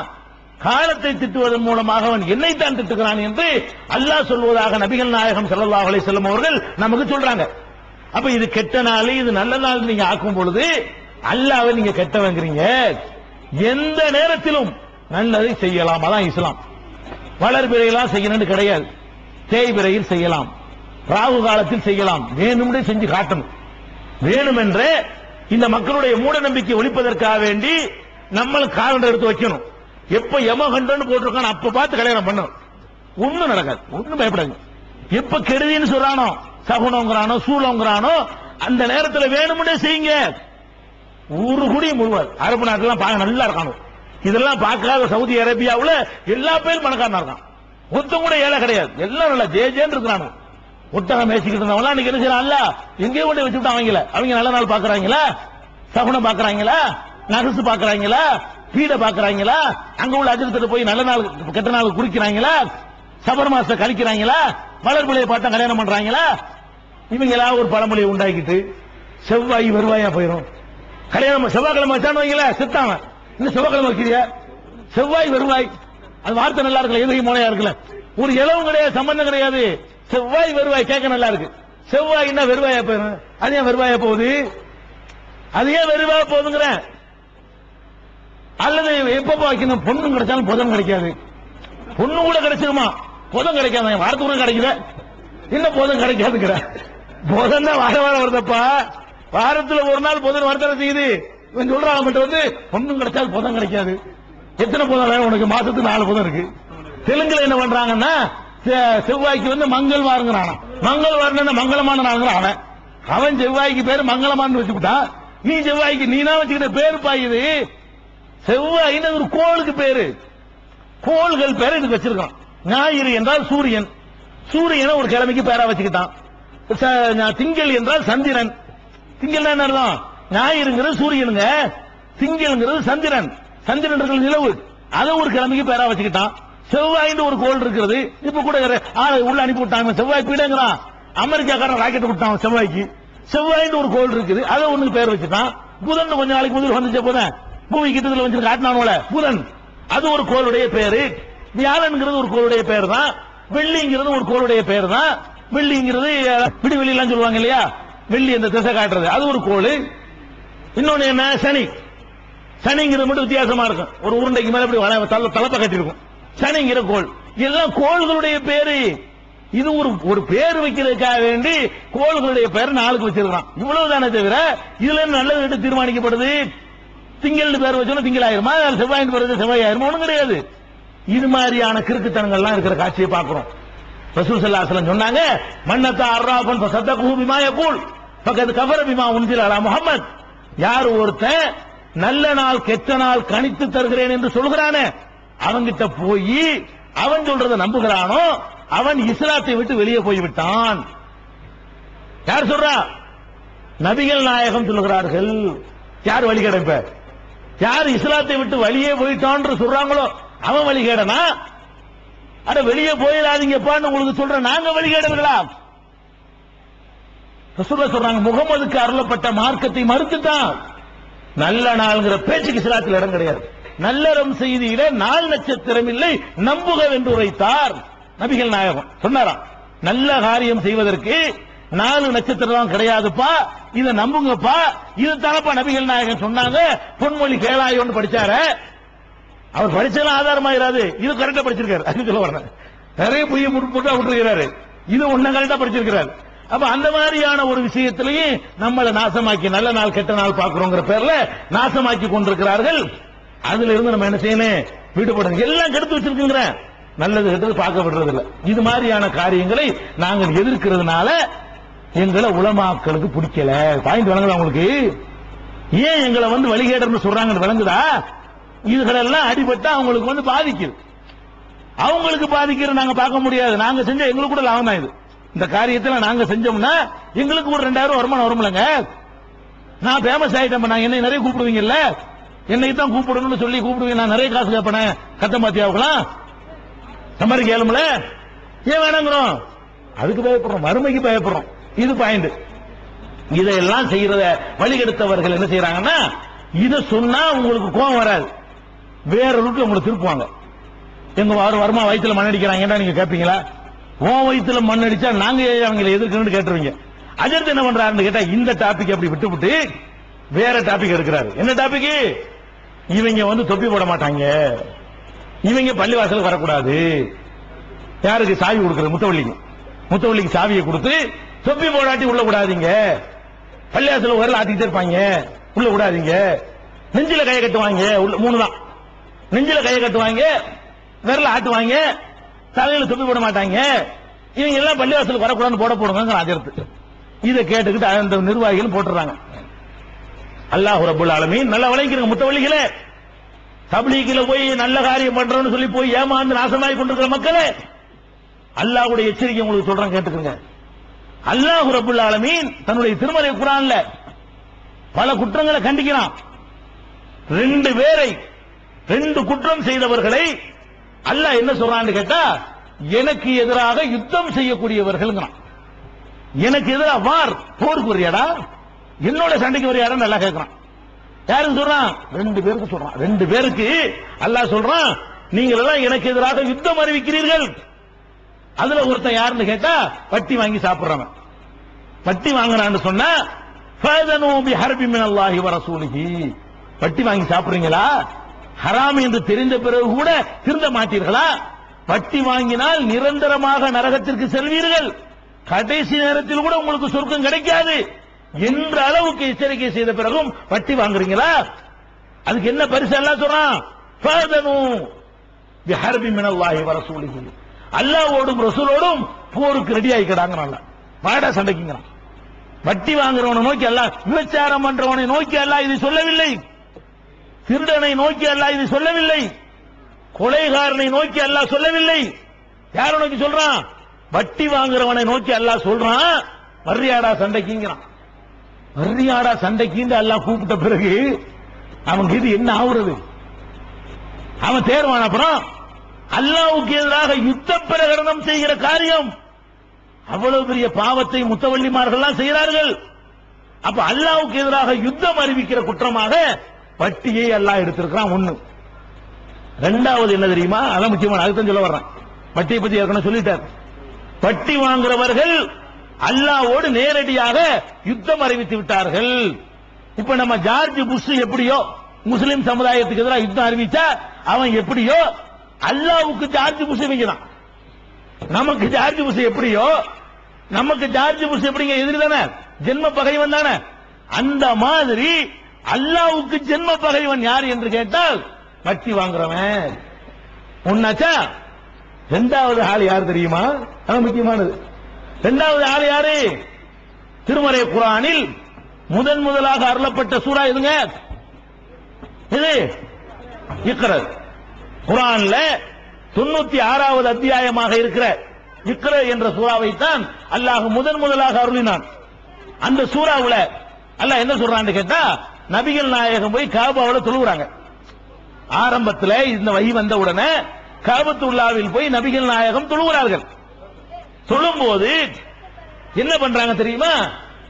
அவங்க சஜிதாவில் இருக்கிற நேரத்தில் ஒட்டகம் இருக்குல்ல, ஒட்டகத்தினுடைய குடல் இருக்கும்ல, ஆட்டு குடல் எவ்வளவு பெருசா இருக்கு பாத்தீங்களா? அந்த சரக்கோட இருந்தா அந்த மாதிரி ஒட்டக குடலை தூக்கிட்டு வந்து சஜிதாவுல இருக்கிற ரசூலுல்லாஹ்வுடைய கழுத்துல கொண்டாந்து வைக்கிறாங்க. அந்த கணத்தை எல்லாம் தூக்கிட்டு நம்ம எந்திரிக்க முடியாது. ஆட்டு குடலை வச்சாலும் நமக்கு எந்திரிக்க முடியாது.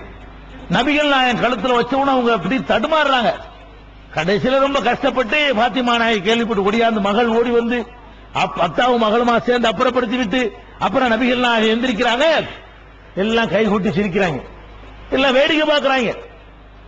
அப்பதான் அல்லாஹ் அந்த வசனத்தை அருளுறான். என்ன அருளான்? அரஐத அல்லதி யன்ஹா அபுதன் இதா ஸல்லா. இக்ரா சூரா ஓதி பாருங்கள். அலக் என்ற சூரா 96வது அத்தியாயம் தமிழாக்கம் இருந்தால் எடுத்து பாருங்கள். 96வது அம்மை ஜுஸ்ல இருக்கிறது. அதுல அல்லாஹ் என்ன சொல்றான்? அரஐத அல்லதி யன்ஹா அபுதன் இதா ஸல்லா. தொழுகிற ஒரு அடியாரை தடுக்கிறானே, தொழுகிறார் அவரு, அவரை போய் தடுக்கிறானே, அவனை பற்றி அறிவீரா அப்படின்னு சொல்லிட்டு அல்லாஹ் கேட்கிறான். கல்லா ல இல்லம் என்தகி. தப்லீகாரர்களே, முத்தவல்லிமார்களே, பள்ளிவாசல் நிர்வாகிகளே, உலமாக்களே, அல்லாஹ் சொல்வதை கேளுங்கள். கல்லால இல்லம் என்தகி, அவன் இந்த போக்கில் இருந்து விலகிக் கொள்ளவில்லையானால் லனஸ்பாம் பின் நாசியா, அவனுடைய குடுமியை நான் பிடிப்பேன். என்னுடைய அடியான் அல்லாஹ்வுடைய பள்ளியில தொழுகிறது நீ தடுக்கிறியா? அல்லாஹ்வுடைய பள்ளியில தொழுகிறது நீ தடுத்தால் சண்டை உனக்கு எனக்கு தான்டா. பரியாட சண்டைக்குங்கிறான். லனஸ்வாம் பின் நாசியா, உன் குடுமியை நான் பிடிப்பேன். சொல் எது உன் நாதியா, அவன் சபையோரையெல்லாம் கூட்டா ஜமாத்துல வாங்குறான். அல்லாஹ் சொல்றான், சொல் எது உன் நாதியா, அவனுடைய சபையை அவன் கூட்டட்டும். ஊர் கூட்டு ஜமாத்த கூட்டு, நகரவாட்டி எல்லாத்தையும் கூட்டுறாங்களா? கூட்டா பாப்போம். சனது ஜபானியா, ஓம்படைய நீ கூட்டு, நரகத்தின் காவலர்களை நான் கூப்பிடுறேன். அல்லாஹ் சொல்றான். நீ கூப்பிடுறா, முத்தவல்லியை கூப்பிடு, செக்ரட்டரியை கூப்பிடு, தப்லீக் சில்லா போனவர்லாம் கூப்பிடு, அஜித்மார்லாம் கூப்பிடு, பள்ளிவாசல தீர்மானத்தை போடு, போர்டுல எழுதி வை. சரியா? விலகிக் கொள்ளவில்லையானால் லனஸ்பா அன்பின் நாசியா, உன் குடுமியை நான் பிடிப்பேன்டா, நான் பிடிப்பேன். நாசியத்தின் காதிபத்தின் காத்தியா, அக்கிரமம் செய்கிற இந்த பொய் சொல்லிக் கொண்டு திரிகிற உன்னுடைய குடுமியை நான் பிடிப்பேன். பல் எது நாதியா, உன் சபையை நீ கூட்டு, நது ஜபானியா, ஏன் சபையை நான் கூட்டுறாங்களா? வாட பாப்போங்கிறான். சண்டைக்கு வர்றாங்கல்ல. வட்டி வாங்குறவனுக்கு எதிராகவும் அல்லாஹ் போர் பிரகடனம் செய்கிறான். அல்லாஹ்வுக்கு ஏன் இப்படி போர் பிரகடனம் செய்யறான் தெரியுமா? பள்ளிவாசல் யாருடைய வீடு? முத்தவள்ளி வீடா? அஜத்துக்கு சொந்தமான வீடா? அடே, பள்ளிவாசல் அல்லாஹ்வுடைய வீடு. எவனுக்கும் சல்லி காசு உரிமை கிடையாது. நீ நிர்வாகம் பண்ணலாம், சம்பளம் கொடுக்கலாம், வெள்ளை அடிக்கலாம், தண்ணி வருதான்னு பார்க்கலாம், சர்வெண்ட் வேலை நீ பார்க்கலாம், முதலாளி வேலை நீ பார்க்க இயலாது. பள்ளி வாசலுக்கு நீ முதலாளி கிடையாது, சொந்தக்காரன் கிடையாது. அல்லாஹ் கோவற காரணம் என்ன தெரியுமா? ஏன் இடம் எனக்கு சொந்தமான இடத்தில் என்னுடைய அடியான் என்னை வணங்குவதை நீ யாராவது இருக்கிற? நான் கேட்கிறேன், உங்களுக்கு சொந்தமான ஒரு வீடு, அந்த வீட்டுல உங்களுக்கு உங்களுடைய சொந்தக்காரன் ஒருத்தன் உள்ளுக்கு வர்றான், அதை எவனோ ஒரு புறம்போக்கு தடுத்தா என்ன செய்வீங்க? அட்ட ஏன் வீட்டுல ஏன் சொந்தக்காரன் வர்றதுக்கு நீ யாரா நாயின்னு கேட்பீங்களா இல்லையா? உன் வீட்டுல உனக்கு இவ்வளவு உரிமை இருக்கு என்று சொன்னால், படைத்த இறைவனுக்கு சொந்தமான வீட்டுல நீ என்ன உரிமை கொண்டாடுற? உன் குட்டிமே அல்லாஹ் கையில, தெரிஞ்சுக்க. நீ நினைச்சுக்கிட்டு இருக்கலாம் போட போட்டு தடுத்துட்டோம், கிழிச்சு விட்டு அல்லாஹ் பிடிப்பான். அல்லாவுக்கு ஒரு தனி ஸ்டைல் இருக்கு. அது விளைங்க அல்லாஹ் இருக்கிறான தண்டிக்கிறான, நம்மள என்ன செய்வோம்? இன்னைக்கு அடிச்சா நாளைக்கு திருப்பி கொடுத்துன்னு நினைப்போம், இப்ப கொடுக்க நினைக்கும். அல்லாஹ் அப்படி செய்ய மாட்டான். நம்ம தமிழ்ல கூட ஒரு பழமொழி சொல்லுவாங்க, அரசு அன்று கொள்ளும் தெய்வம் நின்று கொள்ளும். அரசாங்கம் இருக்கு அன்னைக்கு தண்டிச்சு போவாங்க, தெய்வம் என்ன செய்யும்? நின்று நிதானித்து அடிக்க வேண்டிய நேரத்தில் அடிக்கும். அதான் இறைவன். அல்லாஹ் குர்ஆன்ல அப்படித்தான் சொல்றான், சனஸ்ததிரிஹும் மின் ஹைஸு லா யஅலமூன். அவர்கள் அறியாத விதத்தில் அவர்களை விட்டு பிடிப்போம். நீ அக்கிரமம் பண்றியா, உடனே மிதிக்க மாட்டான். மக்காவில் ஆரம்ப கட்ட பிரச்சாரம் செய்தார்களே, அந்த காலத்தில் நடக்க இக்ரா இறங்குனது முதல் வருஷம் தான் பாத்துக்கிறங்க. ஆரம்ப வருஷம், முதல் வருஷம், ஒரு வருஷம் ஆச்சு, அவங்க தான் நல்லா இருக்கிறாங்க. யாரு அடிச்சவங்க? 2 வருஷம் ஆச்சு, அவங்க நல்லா இருக்கிறாங்க. 3 வருஷம் ஆச்சு, அவங்க இதுதான் ஓங்குது. 4 வருஷம் ஆச்சு, 5 வருஷம் ஆச்சு, 10 வருஷம் ஆச்சு, 13 வருஷம் ஆச்சு, அவங்க இதுதான் அபூஜைகளுக்கு தான் ஓங்கிட்டே போகுது. ரசூலுல்லாஹ்வுக்கு அடி உழுவுது, உத உழுவுது, பெரட்டுறாங்க, ஆட் பண்றாங்க, ஒரு ஆளு நிம்மதியா இருக்க விட மாட்டேங்கிறாங்க, ஊரை விட்டு அடிச்சு விட்டாங்க. கடைசியா 13 வருஷ காலம், 13 வருஷ காலம் தடுத்தாங்க. தடுத்துட்டு 13 வருஷம் நல்லா இருந்தாங்க. நல்லா விளங்கிக்கிறங்க. மதீனாவுக்கு போனார்கள் ரசூல் ஸல்லல்லாஹு அலைஹி வஸல்லம். பத்ர் போருக்கு முதல் ஆண்டு வருகிறார்கள். இவங்களும் வர்றாங்க. அந்த போர்க்களத்துல இப்னு மஸ்ஊத் சொல்றாங்க, எவன்லாம் இந்த வேலையை செஞ்சாங்களோ, இந்த வேலையை பள்ளி வாசலோடு தடுத்தாங்களோ, ஒட்டக குடத்துக்கு வச்சாங்களோ, ஒவ்வொருத்தனும் வேறற்ற பேரீச்சை மரங்களைப் போல விழுந்த காட்சியை என் கண்ணால் கண்டேன். ஒரே நல்ல காலி சொல்லி வச்ச மாதிரி. அப்ப அல்லாஹ்வுடைய தூதரை தடுத்தவனைய அல்லாஹ் எப்ப காலி பண்றான்? 13 வருஷத்துக்கு பிறகு பிடிக்கிறான். அவன் அப்படிதான் பிடிப்பான். அல்லாஹ்வுடைய, நீங்க நினைச்சிட்டு இருப்பீங்க போர்டு போட்டு 2 வருஷம் ஆகிவிட்டது, நல்லா இருக்கிறேன். போர்டு போட்டு 3 வருஷம் நல்லா இருக்கிறேன். போர்டு போட்டு 4 வருஷம் நல்லா இருக்கிறேன். இரு, நல்லா இரு கொஞ்ச நாளைக்கு. அடே உன் குடுமையை நான் பிடிப்பேன். அல்லாஹ், அல்லாஹ்வை பயந்து கொள்ளுங்கள் உலமாக்களே. உங்களுடைய குடுமையை சேர்த்து அல்லாஹ் பிடிப்பான். மொட்டையா இருக்குன்னு நினைக்கிறீங்களா? அவன் பிடிப்பான். குடுமி எங்க நினைக்காத பிடிப்பான். உன் மொட்டை மண்டையும் சேர்த்து பிடிப்பான், தலைப்பாவும் சேர்த்து பிடிப்பான். இருக்குன்னா ஒரே இருக்கு. அல்லாஹ்வுடைய ஆலயம் விளங்க, பூடத்துக்கு கடாசுங்கள். இறையச்சம் இருந்தால் நம்ம இடமா இது? அல்லாஹ்வுக்கு சொந்தமான இடம். திருமறை குர்ஆன்ல அல்லாஹ் சொல்லி காட்டுறான், வமன் அல்ரமு மிம்மன் மனா மசாஜித் அல்லாஹி அய்யுذكر ஃபீ ஹஸ்முஹு. அல்லாஹ்வுடைய பள்ளியில் அல்லாஹ்வுடைய பெயரை கூறுவதை தடுக்கிறவனை விட பெரிய அநியாயக்காரன் யார்? அவன் பள்ளியில அவனை தொழுகிறதுக்கு தடுக்க நீ யாரா? அல்லாஹ் கேட்கிறான். உன்னை விட அநியாயக்கார பாவி யாரா இருக்கிறாங்கிறான். யார் வழிகேடர்கள் விளங்குதா? அல்லாஹ்வுடைய பள்ளியில் அல்லாஹ்வை தொழுவதை தடுக்கிறவன் வழிகேடனா? தடுக்காதே என்று அல்லாஹ்வுடைய கருத்தை ஓங்கி முழங்குபவன் வழிகேடனா? யாரை பார்த்து வழிகேடங்கிறீங்க? அவ்வளவு பேர் வழிகேடர்கள். யாரெல்லாம் அல்லாஹ்வுடைய பள்ளிக்கு சொந்தம் கொண்டாடி உங்க சொந்த வீடாக ஆக்க பார்க்கிறீர்களோ அவங்களெல்லாம் வழிகேடர்கள்.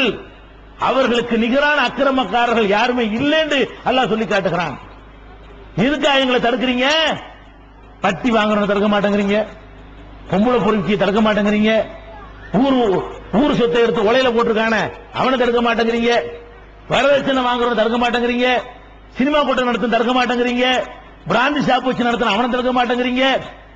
அட சமுதாயத்தை அழிக்கணும் என்று சொல்லக்கூடிய கட்சிகள்ல பொறுப்பு வகிக்கிறான், அவனை முத்தவள்ளி ஆக்குறீங்க, அவனை தடுக்க மாட்டேங்கிறீங்க. அவனுக்கு நிர்வாகத்தை கொடுக்குறீங்க, யார் தடுக்கிறீங்க?